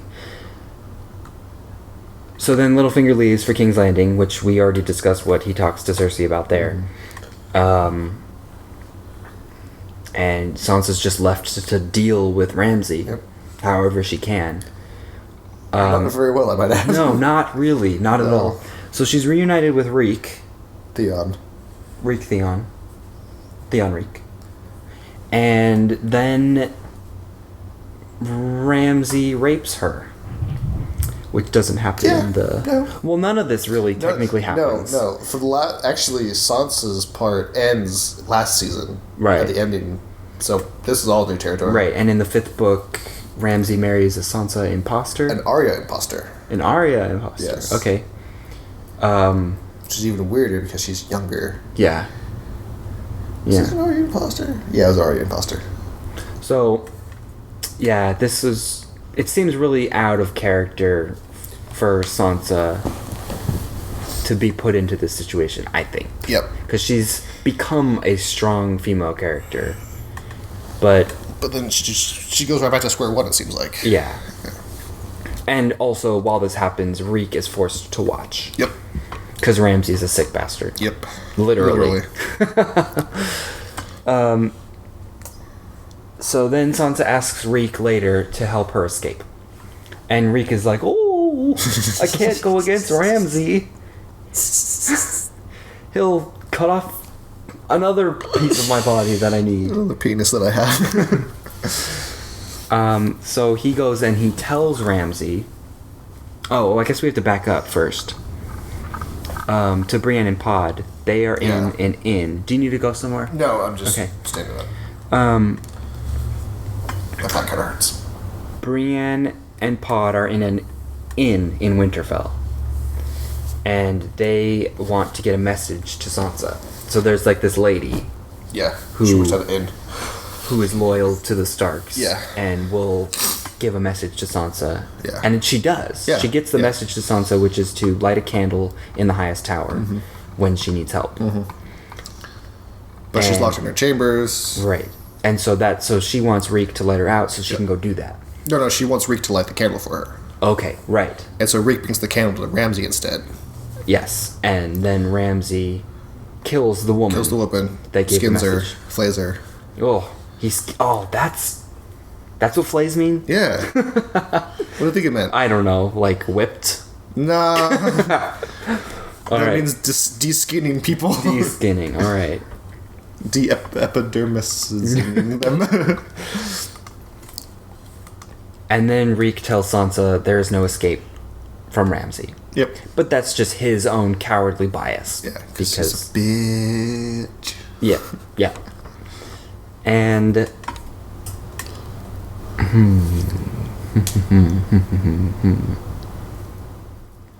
then Sansa actually does try to escape, Yep.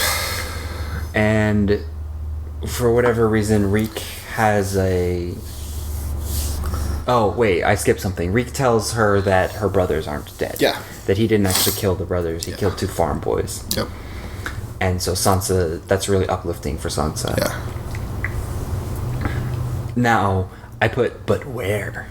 So we know that Bran is up with the Three-Eyed Raven. Yeah. Where is the other bro? We don't know. It doesn't really matter. Don't know at all. Well, it matters because he's a Stark. Right. And he's off with that girl. What's her face? In the books, she's Osha.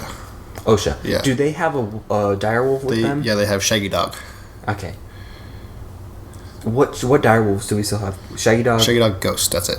And Ghost, okay. Oh, Nymeria is she's out. She's feral now. Yeah. Cool. Yeah, in the books, there's like mentions of like a fucking huge ass she wolf that was like terrorizing like villages and stuff. Really? Yeah. Oh, that's awesome. That would be cool if like assassin Arya rides in on a direwolf. A pretty boss. But yeah, he's yeah.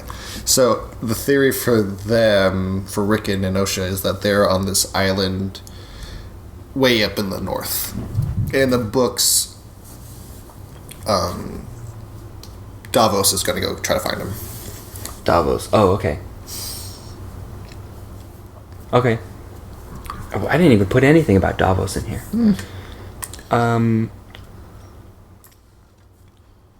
Okay. Alright, so Ramsay and his dad are talking about Stannis, because they know Stannis is coming. Uh-huh. And Ramsay, the cocky asshole that he is like, I need 20 good men. Yep. And I'll go Yeah. sabotage Stannis. Sabotage. And that's pretty much exactly what he does. He gets his 20 men and he goes out in the middle of the night, and Stannis has a camp set up on his way down. Because previously he was at Castle Black for a while, and now he's headed down to Winterfell. And Ramsay sabotages his camp, kills horses, destroys food, burns up a whole bunch of supplies, and Stannis is pretty much fucked at this point. Like, that's the first of many bad things that happened to him on his way down. Yeah. Yeah, definitely. I guess, okay, so now we get more into Stannis' story, because this is relevant. The next morning, Stannis is, like, devastated. Yeah. And Melisandre tells him the only thing they can do now is to sacrifice someone with king's blood. Yep. And the only person they have with king's blood is Stannis' daughter. So, So at first she resisted it. At first she's like, no, I don't want to do this.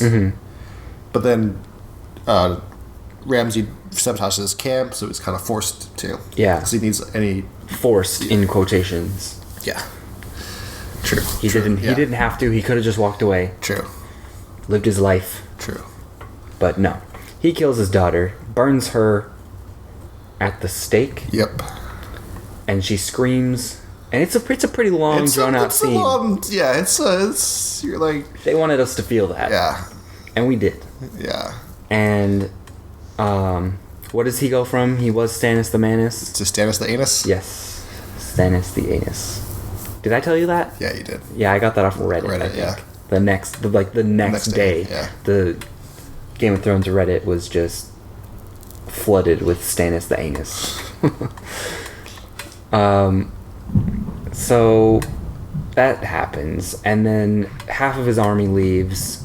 His wife kills herself, and he's just so fucked at this point. Yep. And then his wife kills herself. Yeah, I just said that. Sorry. It's okay.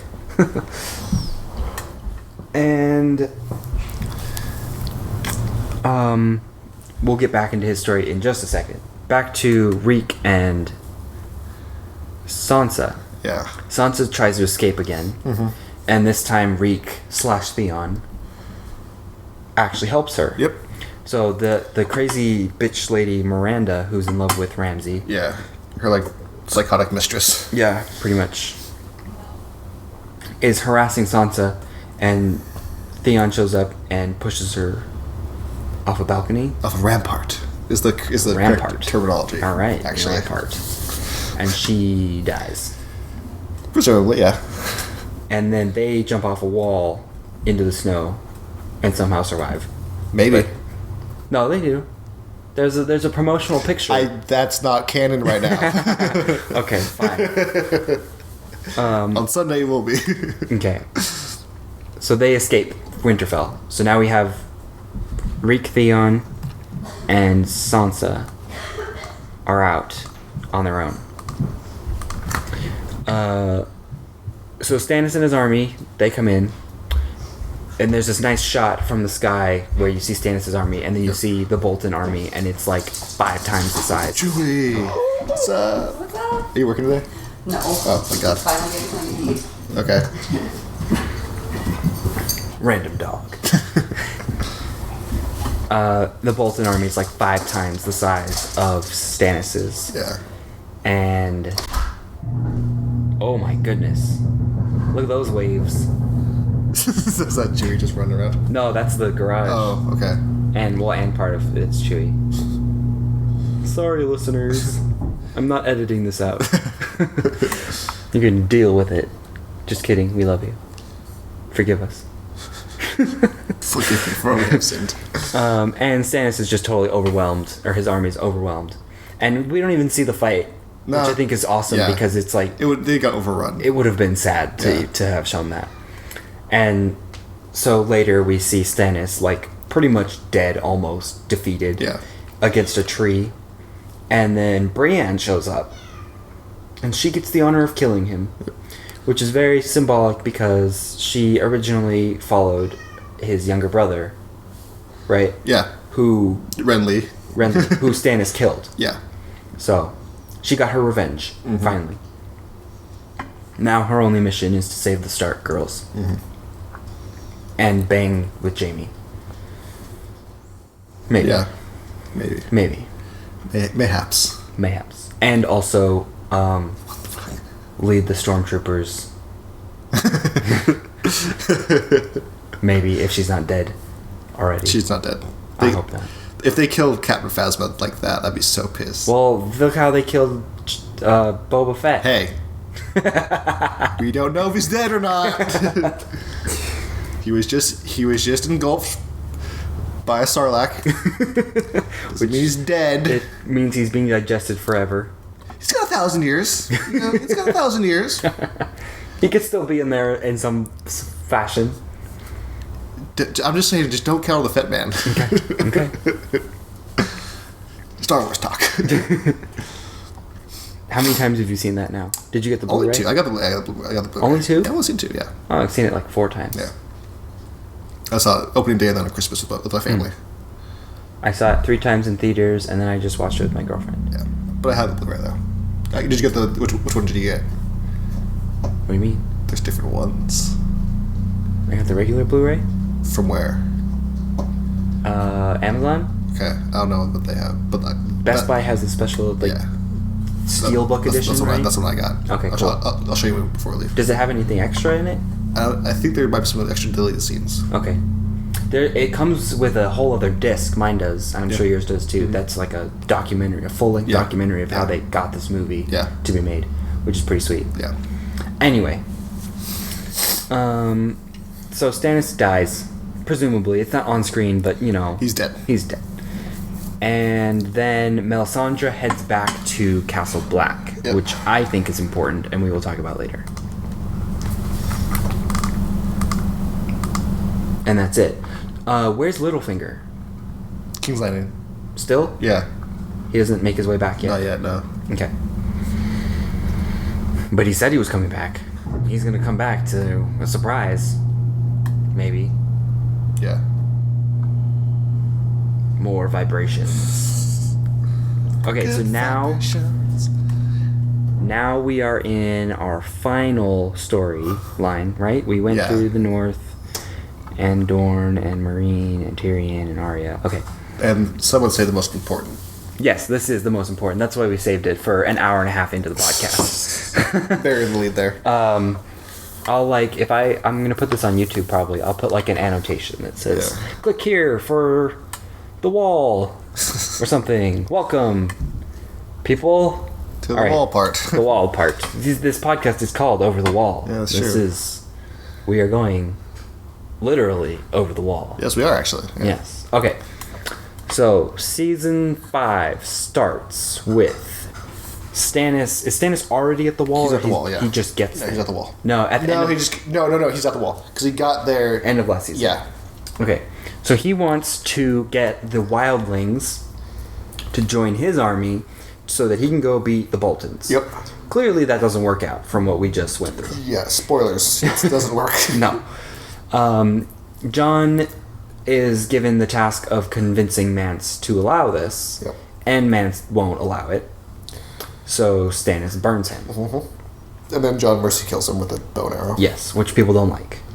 I liked. Well, yes, we like it, but people at Castle Black don't like it. Shit I don't like. Then, later, Stannis offers Jon... Okay, wait. You talk. I need a water break. So, he offers Jon to become a Stark, basically, so he can control...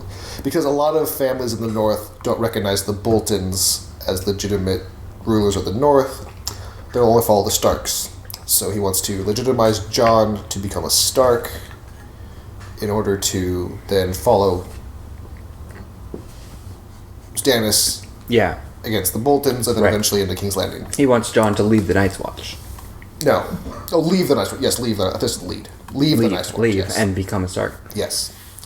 And, Jon's tempted and all. But he's got so much bloody honor. Yeah, pretty much. He's just so devoted to the Night's Watch that he won't do it. Fucking Starks, man. I know. They just all die. Because they're dumbasses. They're too honorable. God damn it. Meow. Shut up, cat. I don't even know which one it is. Which cat it is? I don't know. It's probably Mackay. So then Jon gets nominated to be captain.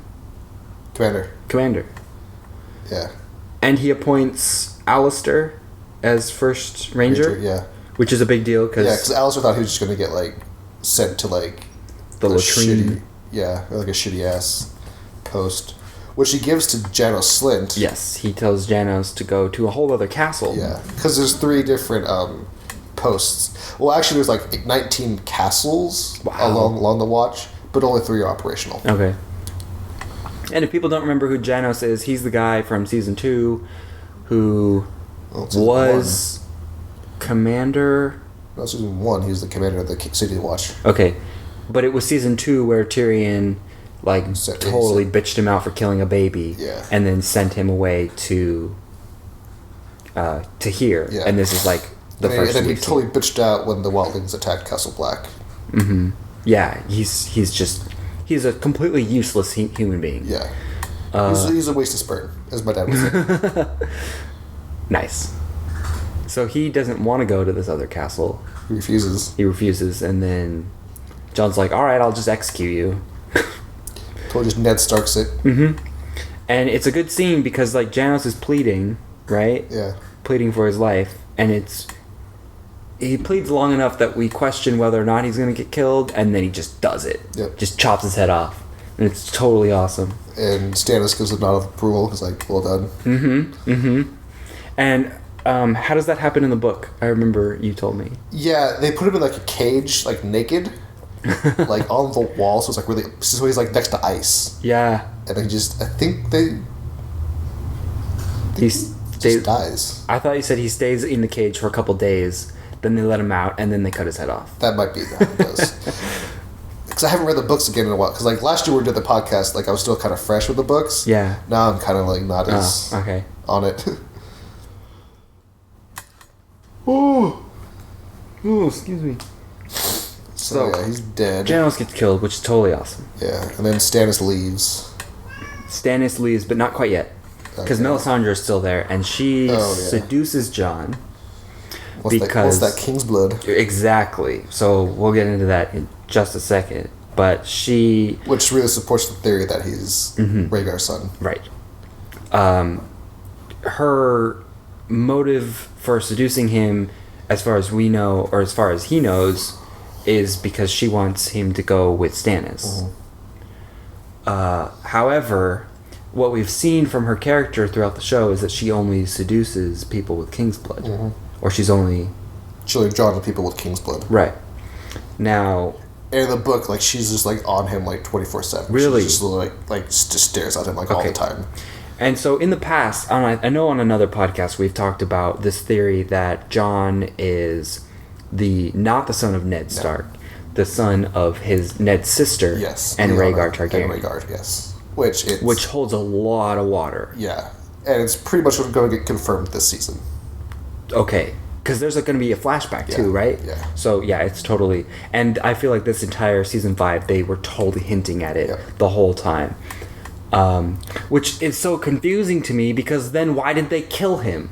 If this is his origin story, and it's so important for Jon... I'll get to that. And then they kill him... I'll get to that. Why then tell his... I'll get to that. Okay, we'll get to that.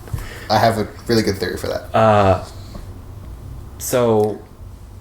There's a lot of importance in him being a Targaryen. Yeah. Because aren't there supposed to be 3? Yes. And the other one is Tyrion, maybe? Yes. Okay. And how cool would that be to, like, have Dany, Tyrion, and Jon in, like, a trio taking over the world? Fucking bitches. We'll see. Like I said, I got a theory. Okay. We will get there. What should I highlight? Melisandre tries to seduce Jon. Yeah. Okay. So, Stannis the Manus. At this point, he's still the Manus. Yes, he is still the Manus. He tells his daughter this heart-touching story about how he did a lot to try to cure her over grayscale. And, like, it really made you sympathize for him and his daughter. I gotta text my roommate for a sec. What do we have? Okay, so do you have more to say about that story? It just made Stannis a sympathizable character. Because at this point, we all kind of thought he was a douche. Right. But it's like, now it's like, okay. He cares about his daughter. At least now he does. Yeah. And, okay, so then they leave. And... Okay, so talk about Jon and Tormund. So, Tormund is now the de facto leader of the Wildlings after Mance's death. And Jon goes to him, and he wants to basically bring the Wildlings over the wall to protect them from the White Walkers. Because Jon knows that when people die from the White Walkers, that they become White Walkers themselves. So... Right. He wants to bring them in the fold to prevent that. Yeah, and the other people at the Night's Watch don't really understand that. Yeah. Because do they even believe that the Nightwalkers are real? Or they believe they're real. White Walkers? They've seen them. They've seen them, resurrect. Yeah. Okay.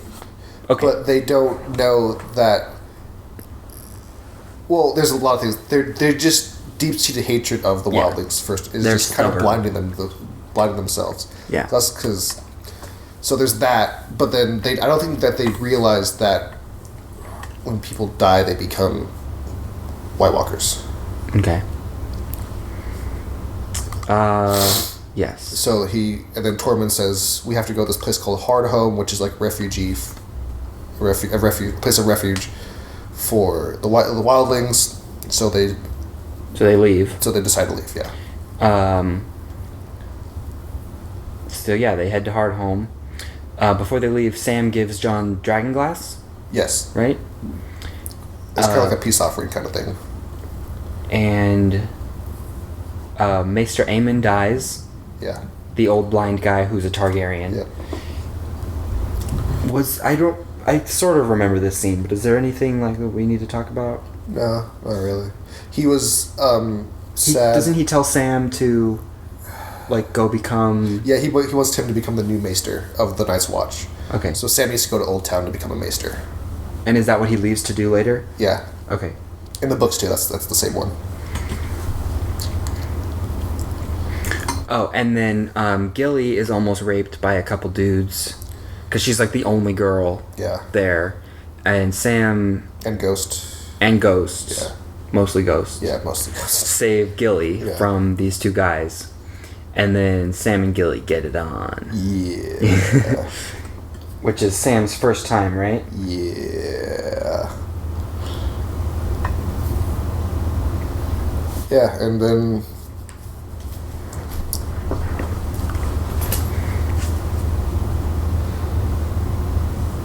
so what happens next? Ollie talks to Sam about John's reliability as captain, Right. or Commander. Sorry, Commander! The 998th commander, actually. That's 998th. commander of the Night's Watch. Wow. Yep. Okay. The more you know. The more you know. So, right here, I mean, Ollie has been so attached to John Yeah. this whole time, even though he killed John's girlfriend. But whatever. Well, he didn't know that. Ollie was just trying to save John. I know, but John knows, right, that he killed her. Yeah. I'd be mad at the kid. Eh, Yeah. he saved your life, bro. Okay. And now Ollie is starting to like distance himself from John. So at this point I could see maybe there's some danger in this kid. Yeah. But Yeah, I was like, no way. This kind of sowed the seeds. Yeah. A little bit.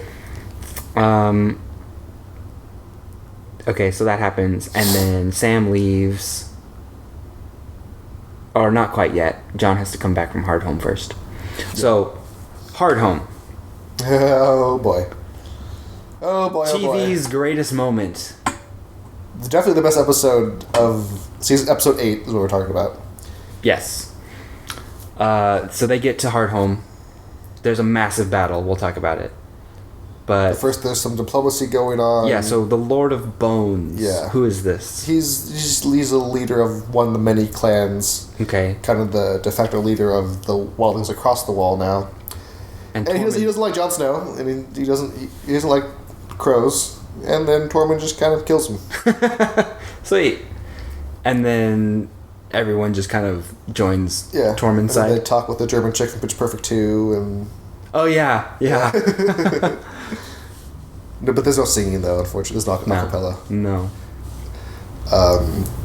Yeah, so they all agree, and the giants are there too, or at least a giant is there, and they agree to Jon Snow's terms, except for the Thens, the guys with the Oh yeah, the cannibal people. yeah, they don't agree at first, but then, yeah, So they have this like little meeting, and Yeah. they kind of like, most of them agree to come with John. yeah, And live on the other side of the wall yeah, to avoid the White Walkers, Yeah. but they're a little too slow.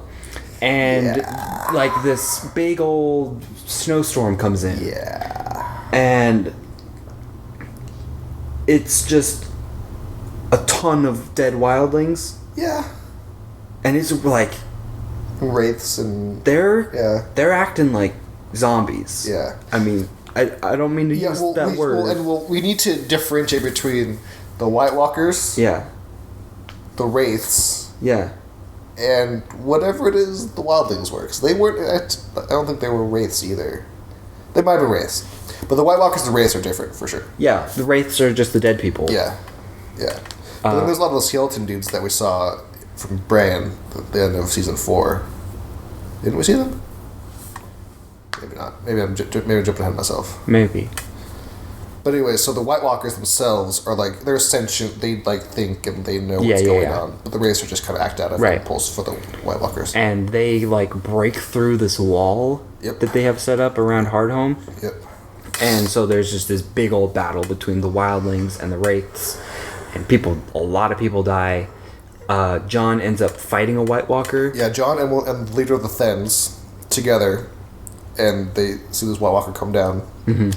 Well, there's like 6 or 7 White Walkers, and this one dude kind of jumps down. And the Then is like, "I'll hold him off. You get the dragon glass and get out of here." Yeah. Tries to battle the White Walker, and the dude's he gets shattered. Yeah, well, like they try to fight, and then the weapon of the White Walker just totally shatters his weapon. Yeah, because pretty much everything the White Walkers touch just freezes and shatters. So cold, yeah. And he's just like, "Oh well, fuck that." Mm-hmm. And then the Then dies. Mm-hmm. And then does John get the dragon glass in time? He doesn't. No, he doesn't. Because I was gonna say I don't think he does. No, he doesn't. And so he ends up having to fight the White Walker with his sword, which is made of Valyrian steel. Yeah. And then the look that the White Walker gives when he hits the Valyrian steel sword, he's like, yeah. What? Why did I not recharge this? Is there an outlet around here I can plug in, please? And then John just straight up murks him with a long claw. Yeah, like with one big hit, and the guy just shatters. Yeah. Because the Valyrian is so hot that it ice and fire balance. Yeah. Mm-hmm.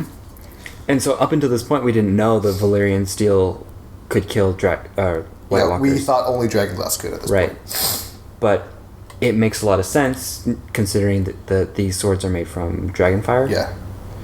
And magic. So it seems like to me, I think I've said this before, there is a very, very obvious parallel or opposition, contrast, any of those words, between the White Walkers and dragons. Yes. Fire and Ice. That's the whole name of the whole thing. The name of the whole song is Song of Ice and Fire. Right, exactly. So the White Walkers and the dragons. Yeah. And that's why I think and they come back into the world for the first time at the same time. Right. So it seems like the show's going to end in some kind of dragon versus White Walkers scenario. One would think, yes. Maybe. Yeah. And then I also brought up the idea of what if there are ice dragons? Because what if a dragon dies? What if a White Walker kills a dragon? Oh, dude. And it becomes an ice dragon. Oh my god, dude. That'd be sick. Yes. That'd be interesting. I think then we're just all fucked. Yeah. Yeah, for sure. Then we go underground and just wait for them to go away. Yep. Like cicadas. Do cicadas do that? Yeah. Well, they just go... They hibernate? For like 17 years, and they... Did you ever see this? No. Yeah, cicadas... Well, I'll tell you later. So no, tell me now. Cicadas... They're not here. They don't live in Oregon. Yeah. But they're like in the south mostly. Mm-hmm. They like burrow underground. Well, like every 17 years, they wake up, eat, fuck, birth children, and they die. Okay. And then 17 years later, those children come out of the ground? Do the same process. And it's just like a swarm. Like, you go on YouTube, like look for like cicada videos. Uh-huh. And it's fucking crazy. Yeah. So and this year's is the 17th year. Ooh. Yeah. Is it every 17 years? Yeah. Or are they all on the same schedule? It's every 17 years. Okay. Yeah. Okay. Weird. Yeah. So John kills the White Walker, and then they get out of there. Yeah, they get to the boats. Yes, the remaining members who are alive get to the boats. They head off, and you see the Night's King. The Night's King, yes, is what they're calling him. And he's got like has he been in the book at all? No, the Night's King. No. Okay, no mention of the Night's King. None. So that is a new character. And like this guy, he doesn't have a crown in as much as ice or something. Maybe it's is protruding out of his skull as if it were a crown. Right. Which is badass. Yes, pretty much. And have we not potentially seen him before? Like when they took the baby and took it to that altar? That wasn't in the books. But there was a White Walker there that kind of had a crown. I think that was him. Okay. Yeah, that was him. It did look a little bit different, but... I'm pretty sure that was him. This is this is the design of the character that they're going to stick with probably. So he's standing there looking right at John. Yep.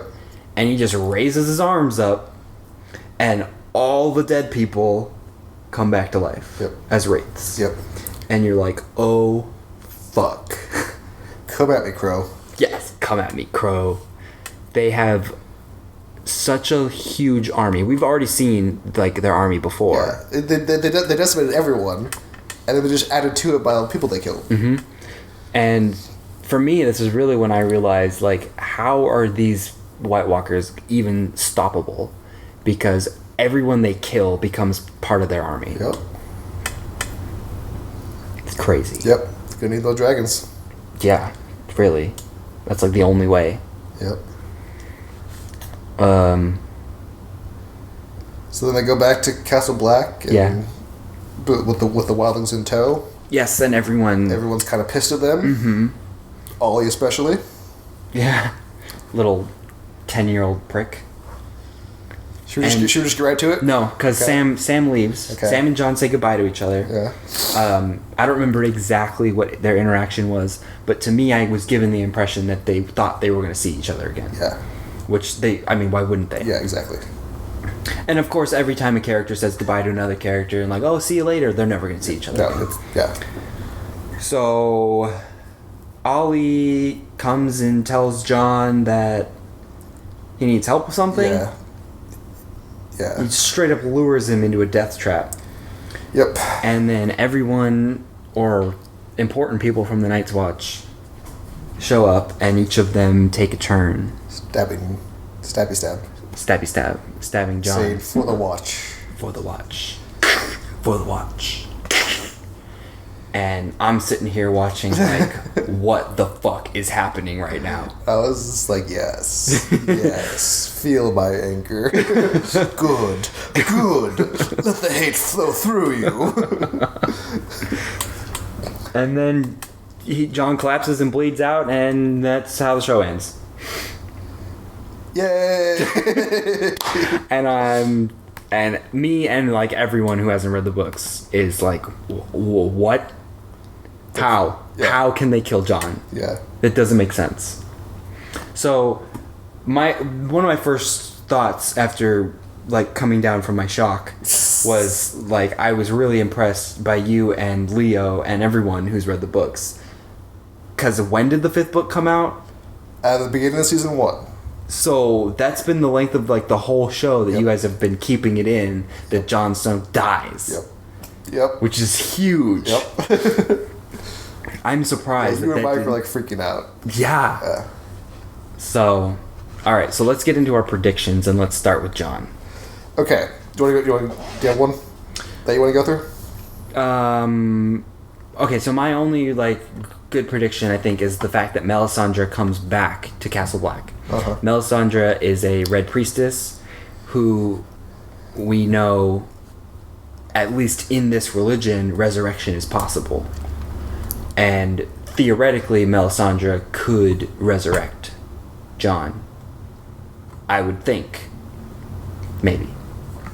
All right. Okay, that's the popular opinion. That's what everyone wants to believe. Okay. And that's what I thought at first. When I first read the book, I was like, yeah, that's what's going to happen. Then I watched this season. Yes. And then I realized something. Okay. The series is called A Song of Ice and Fire. Mm-hmm. Dany, being alive with dragons, obviously represents fire. Mm-hmm. So who represents ice?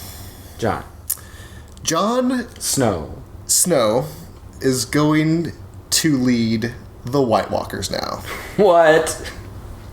How?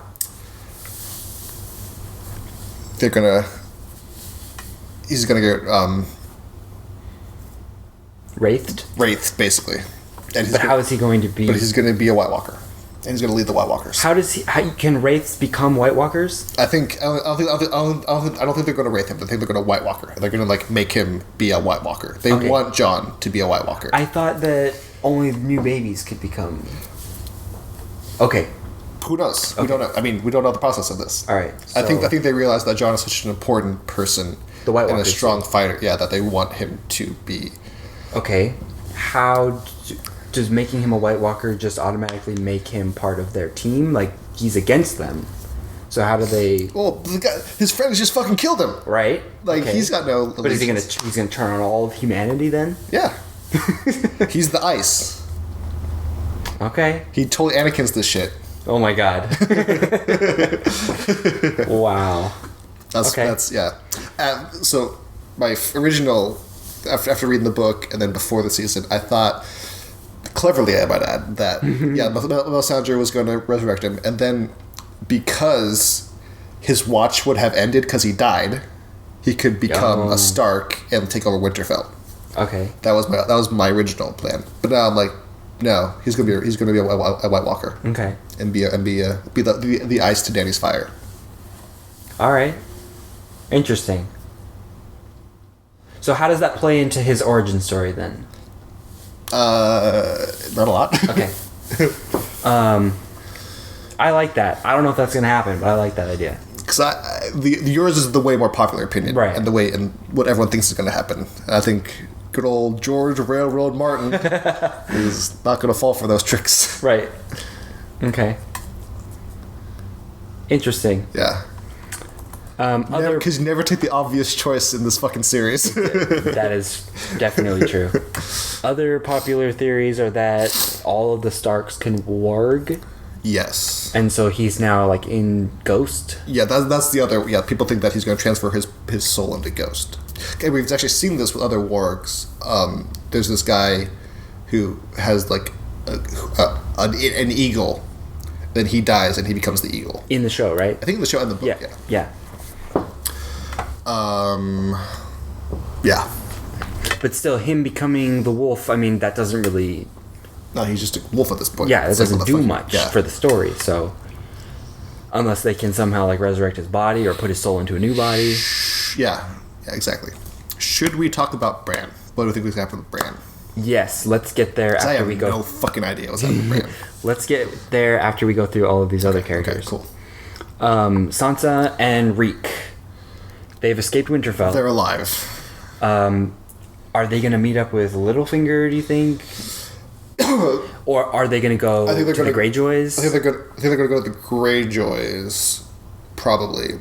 In the books, they go to Stannis. Stannis is still alive. Okay.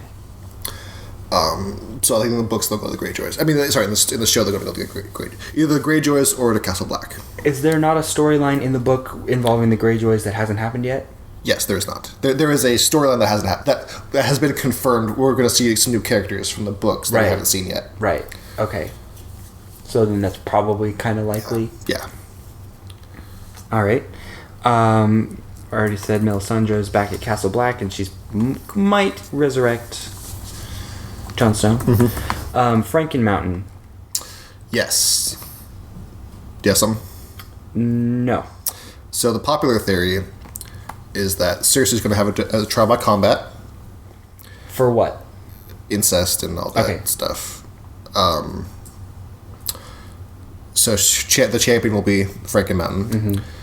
Then the theory on the internet is that the Hound will be the Sparrow's champion. Why? The Faith's champion. Why is that? In the books, it's theorized he became this character that we don't see called the Gravedigger. Mm. He tends to he's literally a gravedigger, mm-hmm. but he found the faith, and he's now trying to live peacefully. And that's part of Brienne's storyline. Interesting. It's weird. I don't really get that part. Yeah. But that's the theory that he's going to be the faith's champion. Okay. Because he's the only person. Oh, and they're brothers. Yeah, they're brothers. Got it. Yeah. It's called Clegane Bowl is the term for the internet term for this. Oh, cool. I like it. And I tend to stick to that because I don't know of any other champion that they could have to fight that makes sense to fight the Franken Mountain, because in the books at first Cersei went to Jaime to be her champion and he said he refused, so she went to the mountain. Okay. So I don't know if there's anyone left that could possibly fight the mountain. That's true. Other than the Hound. Okay. I like that. Let's talk about Dorne and its relationship with King's Landing. Is there going to be a war? Yeah. Well, if not a war, Jamie's going to go want some retribution on his own. Mm-hmm. We'll see. Because, I mean, could there that really one's be so a war? muddy. Because King's Landing is in such a bad state. Yeah, exactly. Do they They even have an can't- army? No, with the Sparrow. The Sparrows are kind of running shit right now. So- They're focused so inward that they can't. So Dorne could invade. Dorne wouldn't invade. No, Okay. Dorne would, because the way the geography is, Dorne is like this peninsula, and there's like a desert and mountains. Okay. So it's really fucking hard to get there. Yeah. That's why they've never been conquered. Okay. So it'll probably be more of a Jamie. It's probably going to versus- be a Jamie thing, yeah. Okay. Dario and Jorah are gonna go on a little adventure to find Dany. Just going to bro down. They're probably not gonna get along at all. But probably some good banter, though. I'm Yes. And Dario's gonna make Jorah so jealous. Mm-hmm. Now, how do you think Grayscale's gonna play into this? hoping. Jorah's gonna slowly lose his mind. Yeah, possibly. Dario might kill him. Maybe Dario finds out about it, like sees his hand and then tries to kill him. Maybe. Yeah. Because I don't it's know, not that a whole one's kind of open ended. Yeah. Dany and the Khalasar. This could go because she doesn't have Drogon with her right now. She's just by herself. Right. So we'll see. We'll see. Now, what in general do the Dothraki think of Dany? Because she used to be the queen of one of the It Khalasars. depends who's leading the Khalasar. So which we don't know who's leading this one. If it was one of Drogo's bros, then she has a good shot. Yeah. If it's one of his rivals, then she could be in deep doo-doo. Okay. If it's one of Drogo's bros, vibration.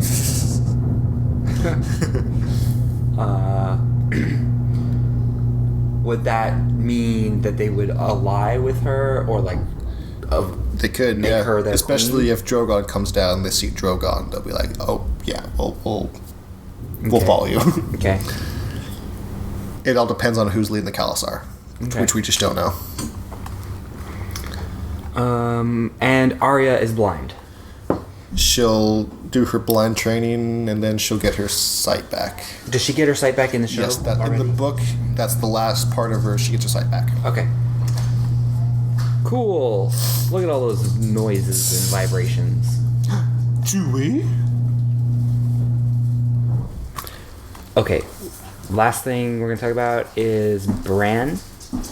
Yeah. So last we left him, he made it to the Three-Eyed Raven. Three-Eyed Raven, which is a dude in a tree. Yeah. And there's also this little girl that does magic. She's one of the first ones. The first people. The first ones. The first ones. They're these little, The Children of the Forest. Children of the Forest, yeah. Yes. Okay, so the Children of the Forest are... They were the first ones to settle the continent. Right. And then And then they kind of all died away. the Andals came in, the people we have now, Okay. and killed most of them. Okay. So what... Do you have any concept of what the Three-Eyed Raven's role is? No. At all? We know it's... In the books, they can use the trees, specifically the were trees, like the ones with the faces carved in them, Yeah. to look through the faces. Right. Because Bran is able to communicate to Theon at one point through the faces. Okay. So they're connected somehow that way. Other than that, I don't know where the storyline's going. In the books, it's not interesting at all. Really? In the books, there's nothing to it.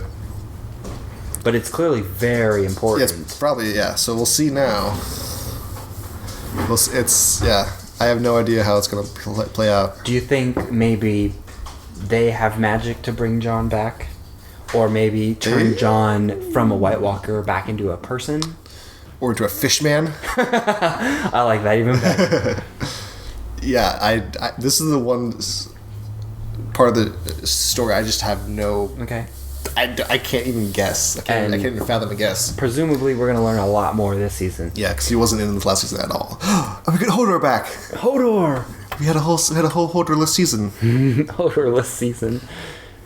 All right, so people probably know this, but this is season 6 coming up. Is going beyond the books. Yes, 100%. 100%. The stuff I talked about with the Iron Islands, that's going to be from the books. Okay. But they could go past it, though. Okay. Yeah, but otherwise, I'm pretty sure everything else is past the books. And that's a huge deal. Yeah, I'm scared. Yeah. You sure you want to watch it? I don't... I'm not sure. The thing is like even... It's like you watch the show, but the book is still going to be a little bit different. Exactly. It's like watching a movie and then reading the book, except that there's going to be even more things that are different. Yeah. It's so much different that like I'm not worried about that. It's just I want to know what's happening. Like this will be the first time that you don't actually know what's coming. I'm going to be shocked actually. Yeah, and I can't. Yeah, I can't be smug about it. Yeah. I'm on a level playing field now. Yeah, it's gonna be awesome. Dick. All right, so that everything? I think so. That's season 5, people. 2 hours.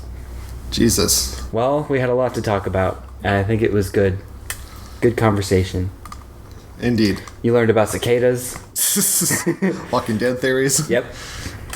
All Game of Thrones related. Star Wars talk. Yes, Star Wars. So I'm Brendan. You're Sir. What is your name? Sir Brendan. Sir Brendistan. Sir Brendistan of the Vale. Of the Vale, and you are Maester Chadwick. You can find me on Twitter at B_Rill11, the number not spelled out. And I am at Chadillac508. And you can find Media Maniacs on Twitter at media_maniacs. Yes. Facebook.com. You know, Media Maniacs just search LP. Yeah, okay. Or just search Media Maniacs Facebook. Wait, we keep getting like new views, and like I don't know how. Oh, I think it's because I have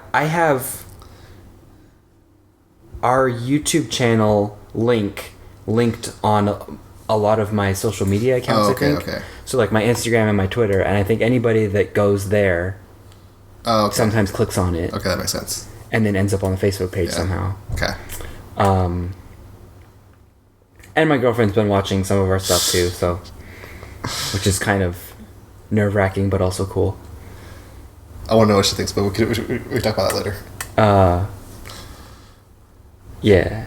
So thanks for listening. Yes. We'll get this up on YouTube and SoundCloud. Yes, and check out our YouTube channel, which is fun. Well, I don't know where I was going with that, but this like you said, might be on YouTube. This summer we're gonna ramp up our content. Yeah. Okay. Do we need like a cool sign off? I'm gonna go play Dark Souls. That's my cool sign off. Okay. I'm gonna go. I don't know what I'm gonna play. I don't have a game to play right now. What's coming out soon? Like, Uncharted soon, isn't it? Uncharted. Ooh, Axiom Verge is coming out on Vita. Okay. It's Metroid. Okay. When is Cuphead coming? Oh, That's what I want. I don't know. What Cuphead? All right, peace out, guys. Bye-bye.